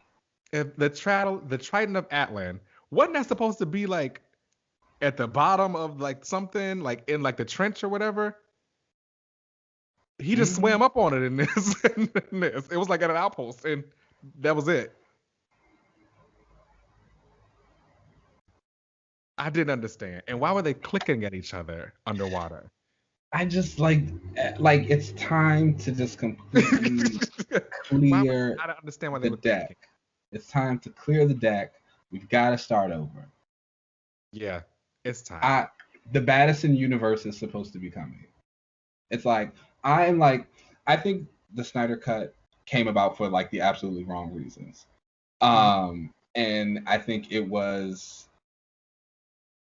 a almost, I guess, acknowledgement in bad behavior and saying like, oh, okay, it's okay to act this way and like do the things and like attack these people and like cry and like pout and bitch and moan and do all this stuff because you're going to get what you want. I do think Zack Snyder is absolutely correct in like the way that he should get to tell his story. Like if he originally set out to tell a movie, like again, this Snyder Cut isn't even really that, because should this have come out, it wouldn't have been 4 hours. We wouldn't have gotten all this stuff. We wouldn't have seen it. So it's like, okay, you got to do your little fantasy S.W.O.R.D story. Like, great. Congratulations. Let's move past it now. We're not getting a sequel from him. Let's not plan this universe around him. We have moved beyond it. We've moved past it. Let these other directors tell their stories. Let some other people get the chance to bring some other characters in. The baddest in universe is coming. If we want to like jump from there and start an Aquaman universe over there, cool. Let's do that. But like what we have now, this Snyder world, it's done. I do not want a Wonder Woman 3 with Gal Gadot. Like I do not want to see Gal Gadot's Wonder Woman ever again. She had her moment. It was great. She brought some girls back. We've been having a good time. Let's move on. Let's move on. I completely agree. I feel like with the Snyder Cut, in my opinion, it is great that he got to complete his vision. In the way that he wanted to do it. Now, is this the way that he originally wanted to do it? Personally, no. I think, again, that this was something he created after the fact, where he probably shot a shit ton of footage and he was going to make a movie, but then he had to stop doing that. But then they put on Josh to do it. Then all his fans were clamoring for it. They brought him back, gave him like $80 million and said, make a Snyder Cut for us. Basically, a waste of money. The absolute waste of money that went into this for no reason. They could have used that money for anything else. That's a whole nother movie. You could have put that towards somebody else's budget. Y'all been announcing movies every 2 days. Where's Nightwing? Where's Batgirl? Where's Supergirl? Where's New Gods? We saw the new slate. We saw that like Zatanna's coming. We got another Suicide Squad remake coming. Like y'all have all this content that you are trying to push and you want to put out, and you giving $80 million to give us to that. Like you gonna give it to that? That don't make sense to me. Like I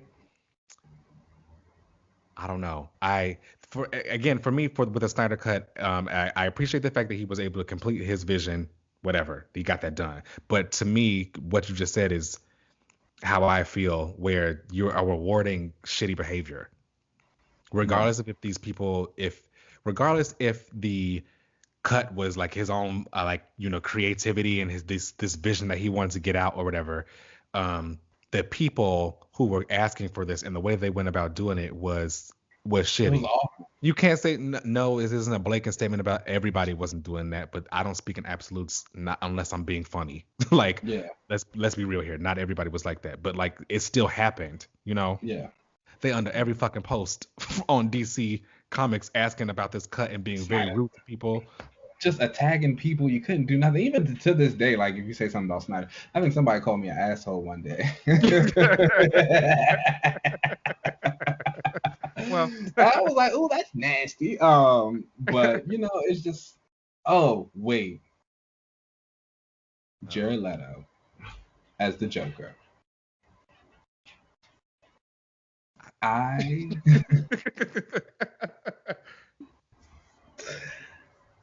It wasn't bad. It wasn't terrible. That's not true. You're lying. You're being very untrue right now. Like, that's not true. It was horrible. The laugh. the like, were you like? I was like, I really thought he was like choking. I was like, someone should give him water. It was bad. Like, the whole scene of him and Batman, it was bad. Amber Heard coming in with whatever her line delivery was. She fits right in with this group. First of all, why does she have an accent? Where did that come from? She needs to go to. She also needs to be recast. Whole movie, she had this accent, and I was like, you never had that before. She's also got to go. Yeah, it's time. I know you were also a big Mira fan. Damn, sorry. Like of the comic books? Oh yeah, comics. Yeah. Oh yeah. I love comic book Mira. Like yeah. It's got Amber fucking Heard.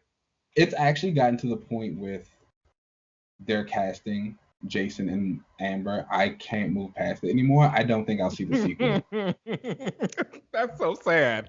That's so unfortunate. Like, I cannot sit through 2 hours of them, especially together. At least like no. It's like their acting's actually gotten worse. Yeah. I just didn't understand why she had that damn accent. And that was a new scene, so it's like that's something she added. So it's it's like something you're bringing to the character. So it's like, are you going to give me this accent in the Aquaman 2? No, I'm not doing it. I'm not going. I don't think I'm gonna see it. That's sad. I'm sorry. Well, hopefully it's. Oh, I had a question. Were those like things that Steppenwolf used to get inside people's heads? Were those supposed to be like a nod to S.W.O.R.D, or am I reaching? I don't think so. I mean, I don't think it was a nod to S.W.O.R.D. I would hope not. I mean, but some of the things I've heard Snyder say that he wanted to do with this movie, though, it's been a little. Child, I heard about that. About how like Lois was gonna have a kid, but it was gonna be Bruce's. So no, the kid that Lois and Superman are going to have was going to become Batman. Right, because I heard that it was actually like Bruce's kid. Because like while Superman was gone, like they like.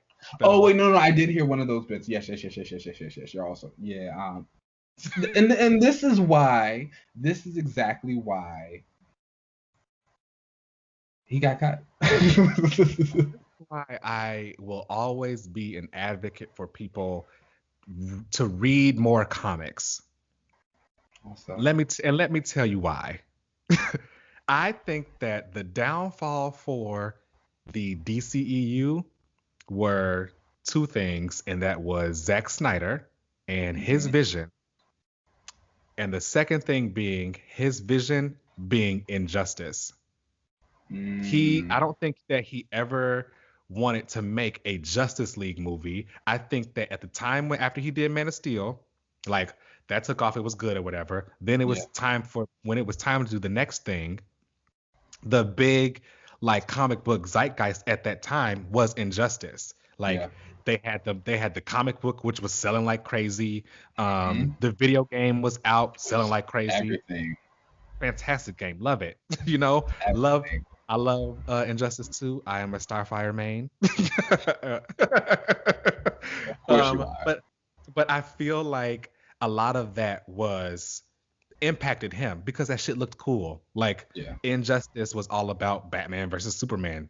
That's what people want to see. You want to see that kind of fighting stuff. But we had like years of experience with these characters. So like seeing them in an S.W.O.R.D story where they're fighting each other, where Superman went crazy because the Joker killed Lois, and that's what kind of took him over the edge.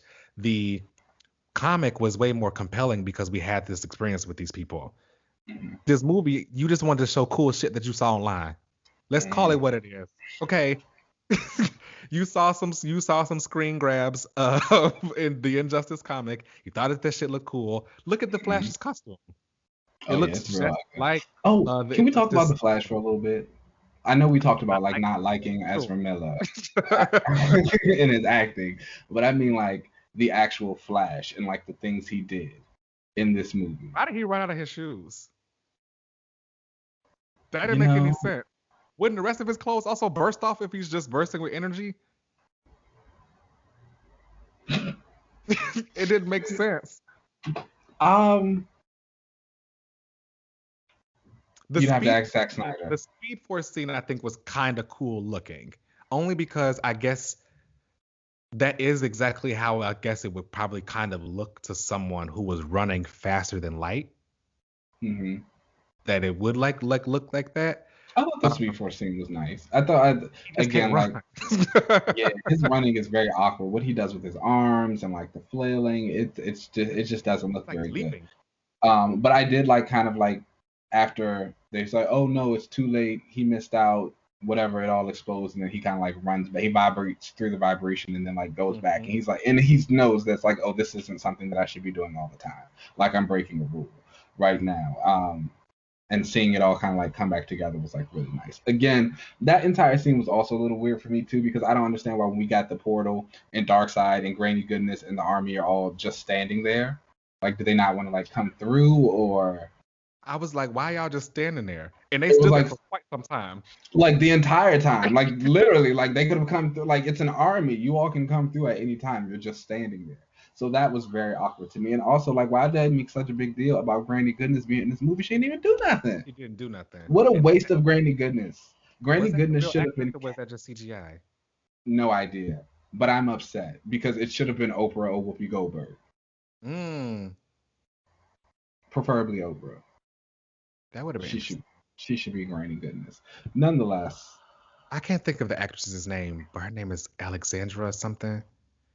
I want her to be Granny Goodness. Her, or I gotta think of her name. Damn. She was in How to Get Away with Murder. I can't think of her name. She's a trans actress. Jenna Mock? No. I stopped watching How to Get Away with Murder after a while, you know. Oh, same. I'm not gonna lie to you about that. I never anyway, she was a waste of Granny Goodness. And I wonder, and so I think my other thing about this is like now Snyder has kind of put, for me personally, a very bad taste in my mouth when it comes to like Darkseid and Apocalypse. And like I'm a New Gods fan. So I think about I feel like I would be if I read more about them. They're cool. They're like DC's Asgard. Ooh.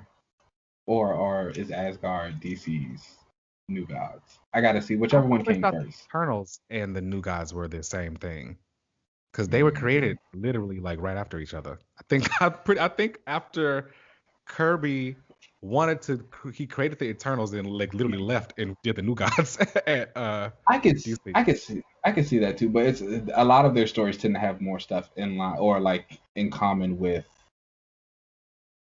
Asgard. Just very high concept, because the fourth world itself is like very high concept.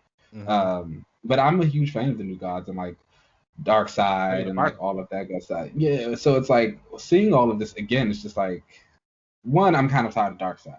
We'll start there. I won't lie about that. I think him as a villain as a whole, we could just kind of put a pin on that. Yeah. But I'm thinking about Ava DuVernay and like the New Gods film. And it's like, are they going to follow this kind of Snyderverse thing? Should it ever come out? Because again, we just talked about how DC's put out a whole slate of movies. And I don't even think New Gods was actually on that slate that they just recently put out. I think she's going to be doing more of Naomi now, that TV show. Oh, I forgot she's doing Naomi. I only say it because I know Tom King is writing for it. And he's like very active saying that he's still writing for it. So. Okay. I don't know. It's like, is she going to have to follow this? Is she going to get to kind of do her own thing when she gets the New Gods? Is she going to like, hopefully not take this version of Darkseid? I hope not, because I think I do like some of the New God stuff. I do like the female Furies. They're I mean, fantastic. call me basic, but I love watching them fight. It is what it is. It is what it is. I can't help it. But I would hope that the New Gods don't follow any of this. Darkseid, I will say that Darkseid, whoever voiced him, he sounded really menacing. I did like whoever was the voice actor for Darkseid. The look of him sometimes, the newer look of him was fine, I guess. The older look of him when he was at that fight with all the 3 different tribes or whatever, I didn't like that. I don't like any of it. Yeah. I mean, overall, I felt like this was a better narrative than the other one. Agreed. But was it a better movie? I don't know. I rate it the same, honestly. One's just more cohesive. Yeah. It's like, and then my thing is like, it's so long and there's so much that happens in it. It's like kind of hard to really process your feelings on it in the beginning, and it's like you gotta sit on it for a little bit. But again, it's like even the parts you think, oh, this is good, it's fine. Like we said, the cyborg stuff was kind of fine. It's just so much, and you can't really say that this is a Snyder cut because it's not. Cyborg's dad turned like laser that box on and with himself in the room with it. So I had that same question, and someone was like, "Oh, well, he was trying to get out," and I was like, "Was he?" Because it just seemed like, and it's like I can understand if like he was scared of Steppenwolf, so he didn't want to like leave out of the glass thing. But it's like you didn't have make any sense. If he only wanted the box, you could have left the box in there. Like you could have closed that door and all that stuff from the outside. It was. There were a lot of choices. Was remote control. Remember, he grabbed. Yeah, that's what I'm saying. Like he could have like done it from outside the box. Like a lot of choices did not make sense. That didn't make sense. I caught myself saying that didn't make sense a lot of times in this movie. Oh yeah, like a lot. When Martian Manhunter went to go see Lois as Clark's mom, what was the point of that? Why would you do that? Why would he be going to go check up on Lois? And then my thing is like, why would you do it as Clark's mom? Something that she can bring up to her. Right. Like, can you imagine like Lois coming up to you like, oh yeah, remember when you came to visit me? Her mom gonna be like, no. What you talking about? I never did that. Oh, so now somebody was just up in my apartment. And then even when he comes to see Batman at the end, it's like, oh yeah, I'm ready to fight with y'all. Where the hell you been? And then still flies off. I know that there have been questions about like, when the X-Men appear in the MCU, it's like, where the hell you been? But like, this kind of shows you specifically why they can't have them probably do that, because literally, where the fuck has Martian Manhunter been? Like, what have you been doing? You've been here since Man of Steel. Because you was in Man of Steel. Chilling. So when Doomsday came in BVS, even Diana jumped in. She like plopped up out of the air and came down with her tiara and bracelets. But she saw her Kal-El. Ah, yes, her homeboy that she knows. It's just not. It just didn't need to happen. No, it's unfortunate that you can't get a movie with probably the most iconic superheroes ever, really. Yeah. Although that's becoming like debatable, I think. Outside of the Trinity, I think that like if you were to do like a top 10 list outside, it would be mostly Avengers characters. I think that most of it's going to be Avengers characters, where that wasn't always the case. I think that you could have. I think that it would have been a 50-50 split, maybe even leaning a lot more towards DC as far as like who people knew. I think if we would have asked this question 10 years ago, we wouldn't have seen any Avengers in it whatsoever. It would have been the Justice League and it would have been the X-Men. Yeah. I think now it'll be mostly Justice League characters. Mostly Avengers characters, Batman, Wolverine, and Storm. Yes. Yeah. Maybe Wonder Woman. But yeah. You don't think Superman is up there no more? You think he's losing his? I think a lot think a lot of people know. I think everyone knows who Superman is, but I don't think a lot of people like Superman. So I feel like if you were to ask people, it's like, oh, like who would you like rather read or like see about something like that between Batman and Superman? I think most people are going to say Batman. Yeah. And then I think they're going to say Batman, then they're going to say Wonder Woman, then they're going to say Superman. I would agree. DC would agree with you too, because considering Batman is the only damn thing they put out. Yeah. It's all Batman all the time. Yeah. That's wild to me, but here we are. They really just can't get it done. I guess I'm not excited for any of the Green Lantern stuff coming out of that. Is Snyder involved in any of that? I hope not. I feel like if Snyder's not involved, and then like this is not a thing against Snyder. I actually like Sucker Punch. It's like one of my favorite movies of all time. I do like that movie. Yeah. I just don't like what Snyder has done in the DCEU. No. I do not enjoy it, and it's again, I totally get people really love his cinematography and like the way he films. Even when I was watching Justice League, I was like, there are a lot of beautiful shots in here. I was like, it feels like every shot is made to be a picture. Yes. That you like want to hang up in your wall or something like that. So like I can appreciate the beauty and all of that good stuff, but I just think the time has passed. What he tried to do wasn't really working. Mm-hmm. Again, he got to do this little story. He got to like flex. He got to show everybody, here's my Snyder cut. This is what I want to do. Cool. We got it. Let's keep it moving. He also doesn't feel like a fan of DC properties to me. And by fan, I mean like a genuine fan where a lot of the other directors, like they feel like they care a lot about these characters anyway, or they have some kind of experience with them, where I feel like he was just doing stuff that he thought was cool, you know? Basically. But I just want us to just be done with this. And we are. We can all move on. We can all move on. I think, it's time to move on. Yeah. Let's get some recasts in there. Let's keep moving. Yeah. All right. Well, let's take a break, and then we will come back for another rewatch. All right.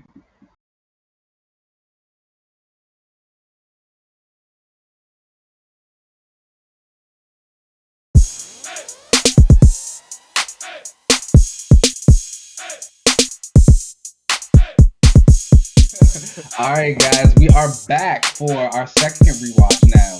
This is the rewatch that I was really excited for right here. The Falcon and the Winter Soldier has arrived on Disney Plus, and man, it was exactly what I wanted. Like, I loved it. Yes, I loved episode 1 premiered, and I feel like I sound like a broken record at this point, but I don't really get down with like the street level characters too often. I prefer more of the superhero characters. Somebody got to be flying and shooting shit and energy beams and all of that. But I had a great time with this. The action scenes in this were insane. Like, it was great. It was really, really good. Marvel, if you're listening, I need Carol to be flying the way like this. Flying in this. He was giving. He was really giving. Okay. I need her to be zipping and flying through the way that he was doing all of this, because wow, I thought he was flying for real. Like the first good 10 minutes of action that we got with him, or maybe 15. I don't even know. Like, I was just so enthralled by it. Time completely stopped. It was an illusion. But just seeing him going through against the guys and going through the helicopter, when he had the missile redirect towards it. First, he was killing people. Okay, he was cutting them down. This is violent. I was living. Is as much as it's supposed to be like a Disney show, and people trying to say MCU shows have this formula with them. I think that this is just another example of it's not that at all. This is very some adult content, because he definitely, that missile blew up and those people definitely died. All of them. Blown bits. Definitely murdered people in this. That entire flight sequence just looked insane. And it's really cool to see his growth with his wings or whatever, and how he did it, because you can tell he's a lot more comfortable. Yeah, when he was in Winter Soldier, it was just, he He would know how to fly him up and down, know how to like turn it off at the right time to like do something and catch something or whatever. But he wasn't doing all of this.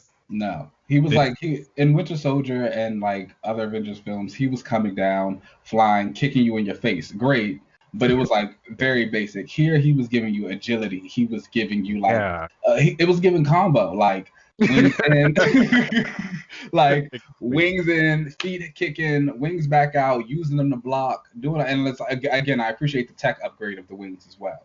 Very well done. Yeah. Very nice to see the Red Wing tech. Fantastic.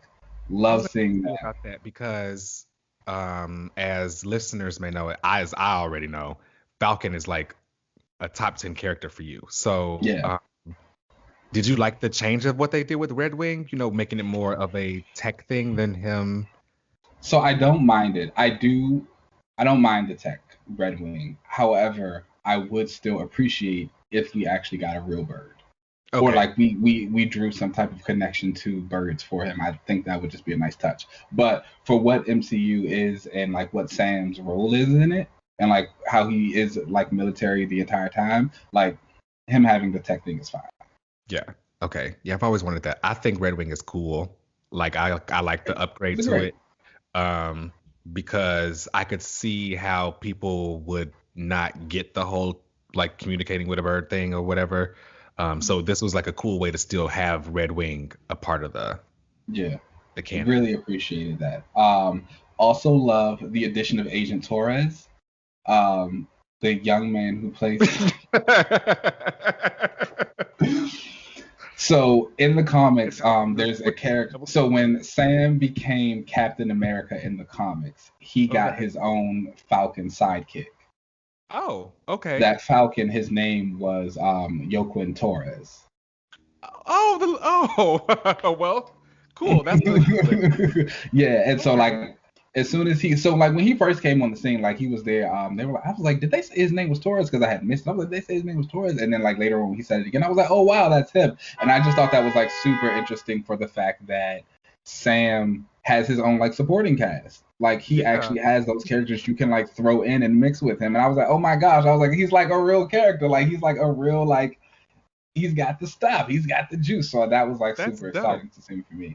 And then just like the implication that if we have a Torres, then we can have a next Falcon, which means that Sam is probably going to become Captain America, which is like what we're here for. You know what I'm saying? It's like it's going to be really interesting to see that growth, and then you'll get the growth of not only him becoming Captain America, but now stepping into like a mentor role to someone else, which is like again but that's just future. Like it's exciting to see. I didn't think they were pulling from the comics like that. I thought that this was just some random guy. Like, yes. He just looked like, he gave me the vibe of, this is the cute, like, guy who I don't know what I'm doing. I'm probably going to fumble a lot, but then I'm going to learn a lot from Captain America from Sam Wilson. I didn't know that. He'll be Falcon one day. I didn't know that was from the comics. That's cool. It will be interesting to see. So like Torres in the comics, he kind of goes through like a mutation where he actually like merges with Red Wing a little bit, and so he like gets bird-like avian features. I wonder if they'll kind of move forward with that or just keep him at the human, because they don't really do a lot of the animal characters in the MCU. Yeah. What if they have him join like this Young Avengers thing that they're trying to build? I can see that because he never joined the Young Avengers in the comic, but he was a champion. Oh, so he's got like some roots there. They could put him, and so that was really interesting to see. I really loved the emotional bits with Sam and his sister, and like just kind of dealing with the family. Again, that wasn't something that we got a lot of with Sam in the Avengers movies, and he was an ancillary character, so you wouldn't really expect it to. But here we can really get to that. And Sam actually has like a lot of these family members in the comic books. He has a sister who has kids. He has a brother. He is very close with them. And I thought it was like just great. Yeah, we're gonna get you caught up on some Falcon, some Sam Wilson comic books. I think that's gonna be our 2021 goal. Okay. And so to kind of like see them coming into play and like really getting into that aspect of Sam's family was great. And I think it was needed for him. I feel like a lot of people were saying this episode was kind of a slow burn. I don't necessarily know if I would call it a slow burn. I would say that it is a deep dive into like these characters' mindsets and like where they are. And I think it feels very grounded, and I think it feels very real. And I think it's going to be that much more satisfying when they like finally do, when we get to the end of this and they've like hit that next level. And I also really love the like human aspect of it, of seeing a person who's dealing with life after the blip. You know what I'm saying? Like those 5 years, it's like, again, everyone else had to live, or even if you weren't there, it's like, okay, now I'm here, and it's like I'm trying to do these things and like get houses, and like how that affects your loans. And then again, we're giving nods to like marginalized groups. Capitalism always fucking wins. It's a disease. How did the world change that drastically, and people decided to still keep going forward with capitalism and banking, to the point where when people come back after being gone for 5 years, they say, oh, well, you don't have any work history or any income history. Baby, I've been gone. Like, who does? How do you? Who does? Like, what were you doing? Were you here for 5 years? Like, come on now.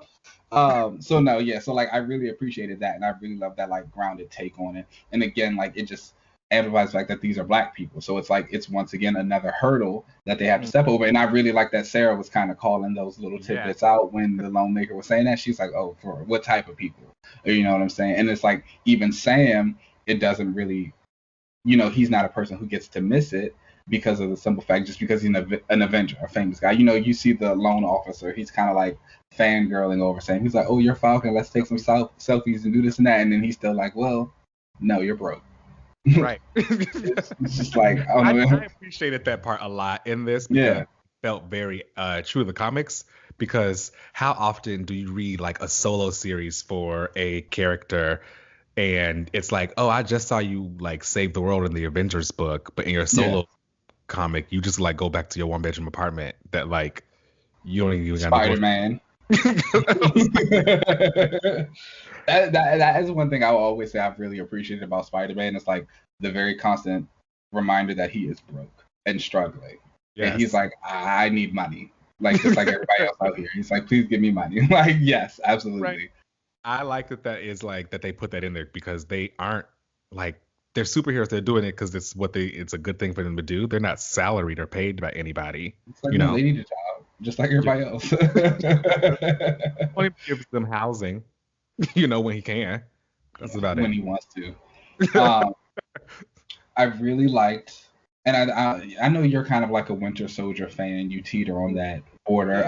I really loved all the stuff that they were doing with Bucky, and like seeing him in therapy and like dealing with the trauma. Therapy, yes. Come on, therapy. And I love how like the therapist was like dragging him the entire time, because that is very much what therapy is. It's like your therapist is not a nice person. You're prepared to talk about this stuff and not avoid it. And like I feel like some people's therapy sessions do go. She's sitting there asking him, have you ever had a nightmare? And or did you have a nightmare recently? He's like, no. And it's like, maybe you just had one. Like, come on. Just saw you. And it was good. Like, again, and that was another example of like great action, of like just Bucky kind of like coming in there and like through that nightmare when he was killing that guy. Great moments. I love the kind of. I was like, damn, he's throwing these knives and shit. I was like, oh my god. I was living. I was like, this is what it's about. Yeah. I love the aspect of like him being friends with the older gentleman, and like him, the older guy, kind of like helping him reacclimate to life and being like, that was cute. Yeah, it was like a really nice little moment that they had. I love the reference to Wakanda that he made. He was like, that's when I was at peace. And I was he was over there in Wakanda getting his hair braided. When I was chilling in paradise, like I wasn't worried about y'all. And then y'all brought me a gun, and now my life's going to hell again. Right. So it was really nice to kind of see that and dig deep into that. I also appreciated the fact that like Sam has been calling him, even if he's just been ignoring it. It's like, I really like that relationship is building. They're fun guys to get. I feel like that relationship has been very recent, as far as they're like, again, I don't know, because I don't really read it, but I feel like that their relationship, as far as them being like bromance, like we're friends, but like one of them finds the other one annoying, but they secretly like to be friends with each other. I feel like that's been more recent. Yeah, that's extremely recent. So their relationship, it's always been like a thing. They've been around each other, but they've never been super close. But when Steve died the first time and Bucky became Captain America, Sam actually came in to help him. And it wasn't like he was still doing his own hero thing. And it wasn't like he wasn't coming in to be like, I'm here to be the Falcon for you. He was like, you're coming in to be like my Captain America. Like, I'm going to teach you how to do this. And like, so you can actually live up to the name that you've now taken. So that was a really nice moment. It's like you said, the whole like bromance, oh, you're annoying, but I find you kind of, that's fairly new. Bucky's always respected Sam, though, especially during the Brubaker run of Captain America. Yeah. There's one issue where they're fighting together, and Bucky like is monologuing to himself while watching Sam fight, and he says how they're different, but in a good way. He's like, Falcon's always been his own man. He's like, but there's something about him that's very similar to Steve, where he's inspiring. Just inspiring in a completely different way. And it's like really great to see. So I enjoy that relationship a lot. Yeah, I always wondered if how that was like depicted in the comics, because I felt like it was way more MCU inspired recently than it has been in the past. The recent miniseries they just had together was definitely very heavily MCU inspired for their relationship. Yeah. I don't know if I necessarily like it that way. I mean, I guess you could say it's grown to that in the comics because, like I said, they have been working together. But I kind of prefer what it was before. Like, Sam looks at Bucky very much as a little brother. Okay. Because it's like Steve is his friend. Like Steve is the one who he should have the bromance with and all that stuff and all that. Right. And like he looks at Bucky as like, oh, you're my best friend's little brother. Yeah, I feel like they both have relationship with Steve where it's like that is actually my friend. Where it's a thing of like we should probably have been friends because we both best friends with this one person. But we wouldn't like that. So that's been fun. I loved a lot. I could just go on for days about what I loved about it. Okay, so how did you feel about the Flag Smashers and like do you feel like it's like an upgrade to what is in the comics or do you feel like it's kind of the same? I feel like it's kind of the same. So I feel like the Flag Smashers were I don't know anything about the damn Flag Smashers. Aren't they supposed to be like a group or was it a character? A little bit of both. Okay. I have no idea. Like I always just kind of look at the Flag Smashers as just like amped up watchdogs. Okay. So it's just like they kind of all fall into the same thing. I enjoyed what they did here. I liked the method. I thought it was interesting the way they like weaved them in. The guy who was like walking through, kicking people, that was really well done. I thought it was really cool the way that they upgraded the communication that they have with each other, because I feel like the idea of this kind of terrorist group who's like organizing together and they're kind of like, against the establishment or something, that isn't a new concept. But the idea that how they use their phones to like, scan the stuff and that's how they get information, I thought that was a pretty cool and updated way to like have that trope anyway. Agreed. Very dope. I'm excited to see more of the Flag Smashers and how they do. I'm interested to know if it's going to be more of Torres's storyline or if like Sam will also get a little bit more involved in it too. Like if this is kind of the thing that like bumps Torres up to be like, oh, okay, yeah, like I also want to be a hero. That would be very interesting. I wonder if Torres will end up getting any kind of like bigger role on this. I hope so. It was interesting in the beginning of this when Sam is giving that speech about Captain America, this really cool speech of how he is, and he's like, but this shield doesn't belong to me. He gave it to the Smithsonian. And it felt like you could tell from the way that he was giving the speech that it wasn't a decision he fully like had his heart behind. Like, I'm doing this because I feel like this is what everybody wants me to do, or that I have pressure from somebody to do it. And then afterwards, he meets with that guy, I think he was from the UN or something like that. And that government guy, and he was like, you're doing the right thing. You're doing the right thing. I caught that too. I was ready to hit somebody. Yeah. And I did appreciate that they had a conversation between the two black characters on the team. That was really well done. And so that part, not sorry to cut you off, but like that And the two particular characters part really being hit me. Falcon and War Machine. War Machine. That part was really nice for me, especially because during the Nick Spencer run when Sam was Captain America, Civil War II happened during that era, and Rhodey died in Yes. Civil War II. And so the funeral of Rhodey like happened in the Captain America issue. And it was like all the black heroes together. It was like Sam, Misty Knight, Storm was there, Luke Cage, Nick Fury Jr., Dr. Voodoo, and they're like all talking about War Machine and like just being the black hero. And like Sam eventually has to be the one to give the eulogy about Rhodey, and he kind of like has this moment talking about like how him and Rhodey weren't always very close, but they like understood each other. You remember how you felt after that other history issue with Black Lightning and John Stewart? Yeah. It was kind of that kind of moment for them. Except for one was dead. But it was, it was kind of like building on their relationship like that. It's like, hey, we were always these two like black heroes who were around. We understood each other. We knew what it was about. We knew what was going on. So I was like, I really liked that kind of friendship or relationship was cemented in this episode. Yeah.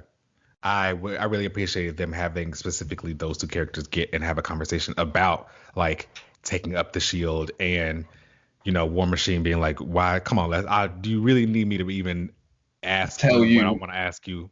Yeah. Why the hell you didn't take it up? I appreciate that they actually had that, because that conversation was probably one any character could have had, but it was best that it came from another black character. So I appreciate that.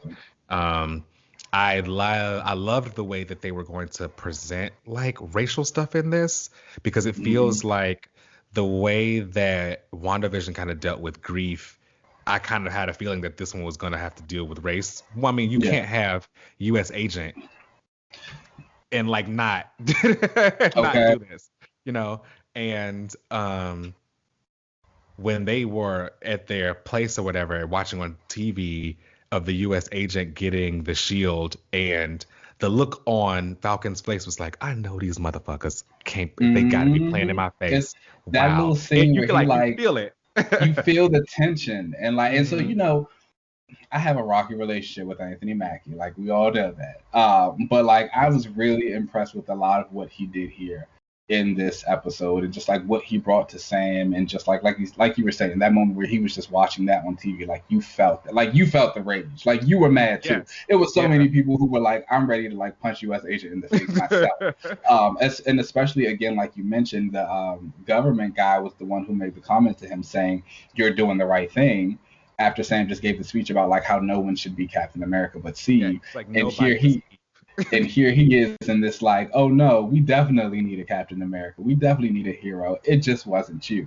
You know, that was great. And it was also really good in the sense of with his sister Sarah, like how she was kind of like in the background of that scene. It's like she wasn't even watching TV. Like she was watching Sam because she just knew, like you felt like, damn, this was good. I felt for it. Yeah, I was like, I know, because like I feel like, man, we've all been there. Where I've been there, where I'm like, I know they not finna get us to this white man. I know they not. I have definitely been there where I have like worked my ass off on something, and they have definitely passed over my work and given it over to some white man because he was white. And just it.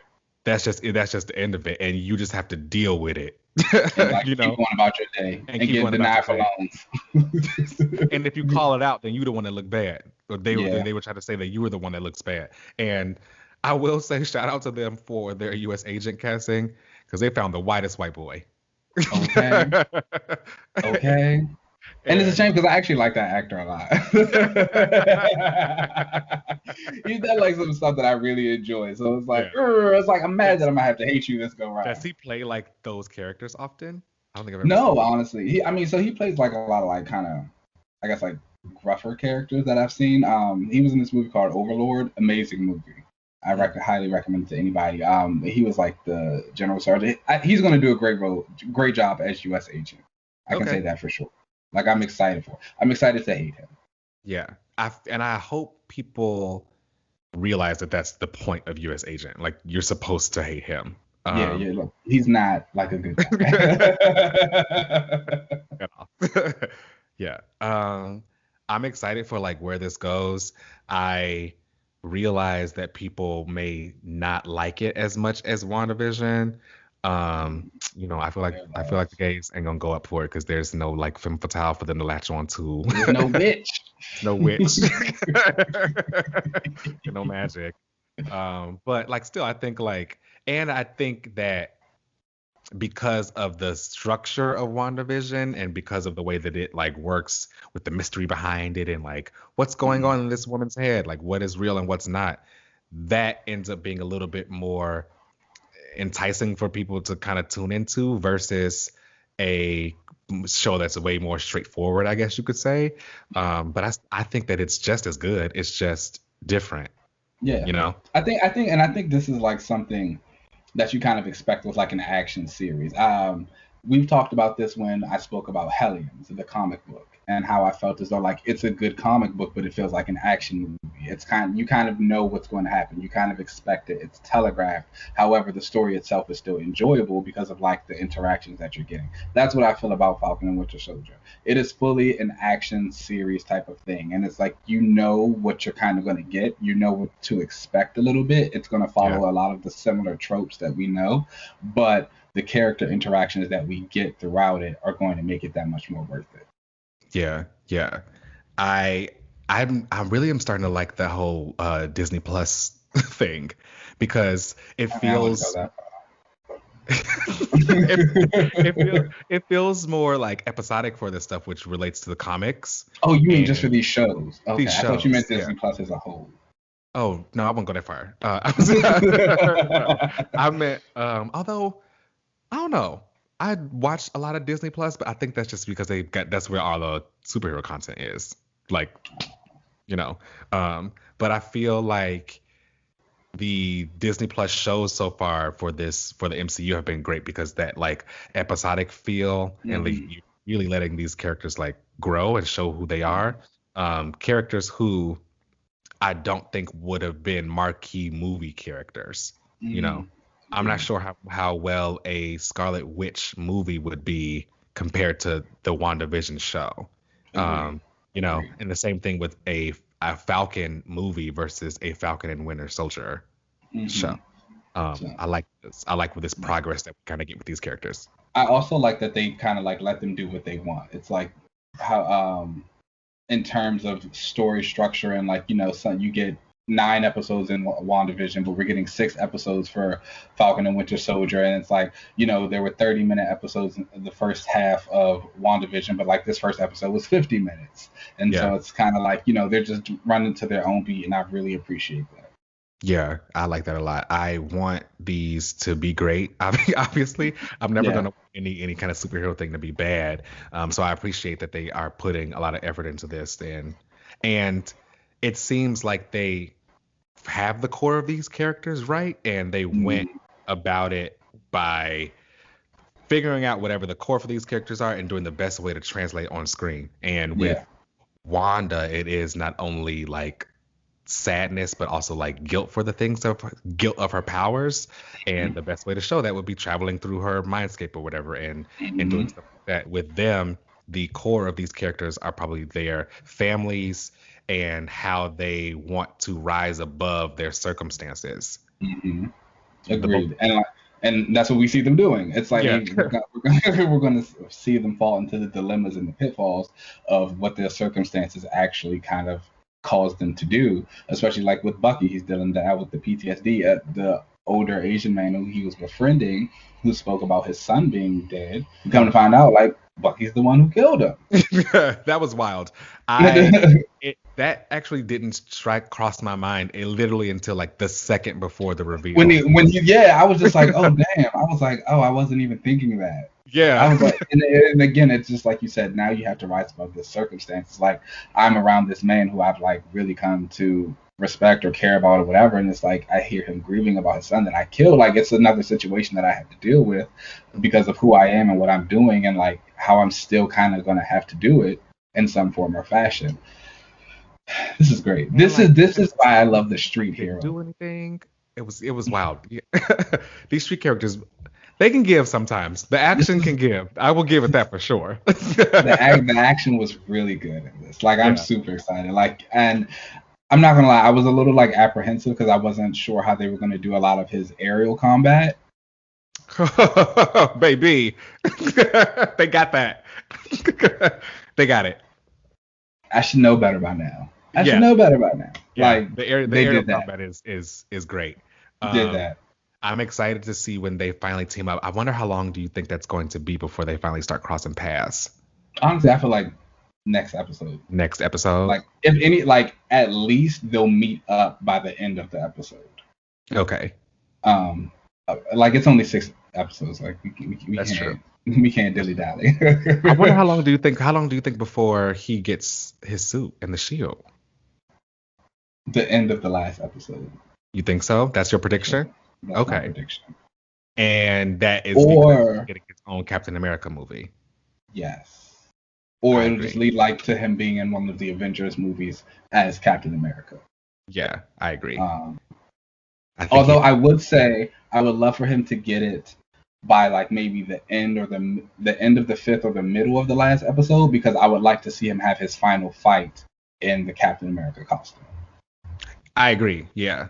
I want to see him in it and like using it and fighting and stuff. Yeah, I don't want it to be like he does everything and then like at the end it's like we see him in the suit and then it cuts off.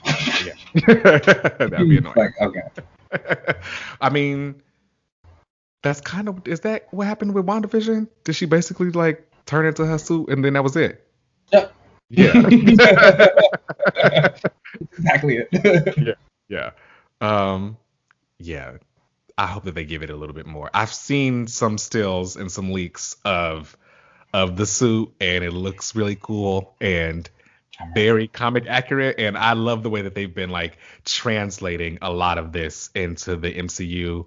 I did think Wanda's Scarlet Witch costume is a little dark. I wish it was a little bit lighter.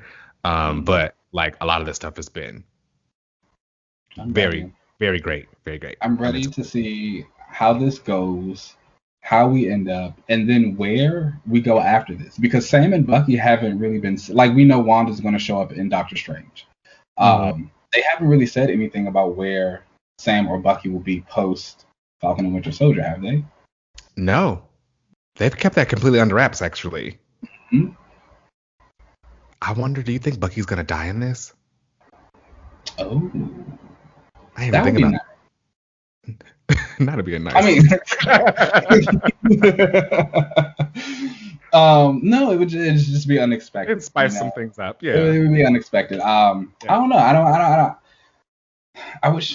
don't really pay too much attention to the MCU actors and like their contracts. I know some people can tell you that, you know, Robert Downey Jr. is on for 15 movies or whatever. I don't know like what Sebastian Stan is on or what Anthony Mackie is on, but I would assume I could see Bucky dying.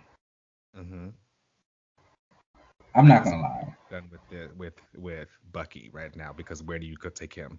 I was about to say his story right now is kind of all about like redemption and atoning for past mistakes and like being someone different.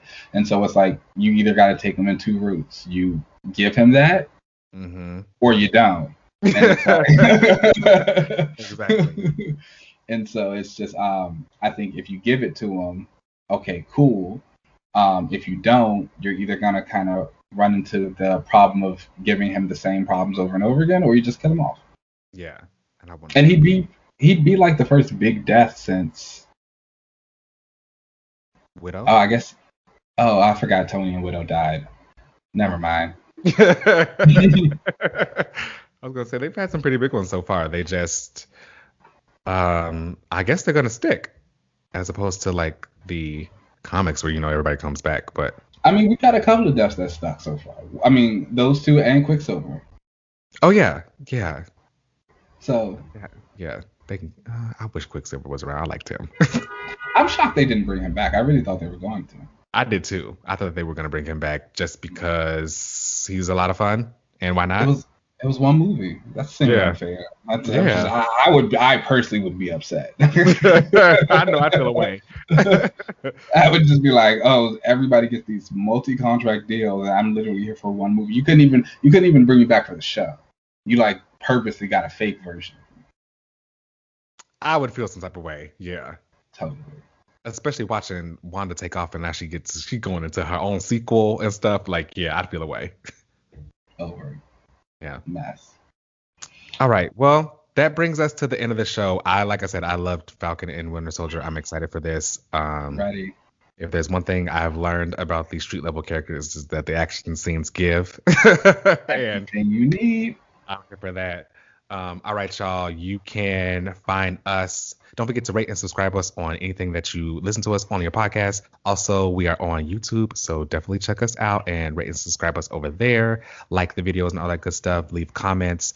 Find us on Twitter at Another Relaunch. You can also email us any questions or concerns, any other relaunches you may want us to read out on loud on here at anotherrelaunch@gmail.com. You can find me on most social media platforms at UncannyLZ. Keenan, where can they find you? You can find me on Twitter and Instagram at Keenan Lance. You know, there's an underscore at the end. Yes, I know that's right. All right. Peace out.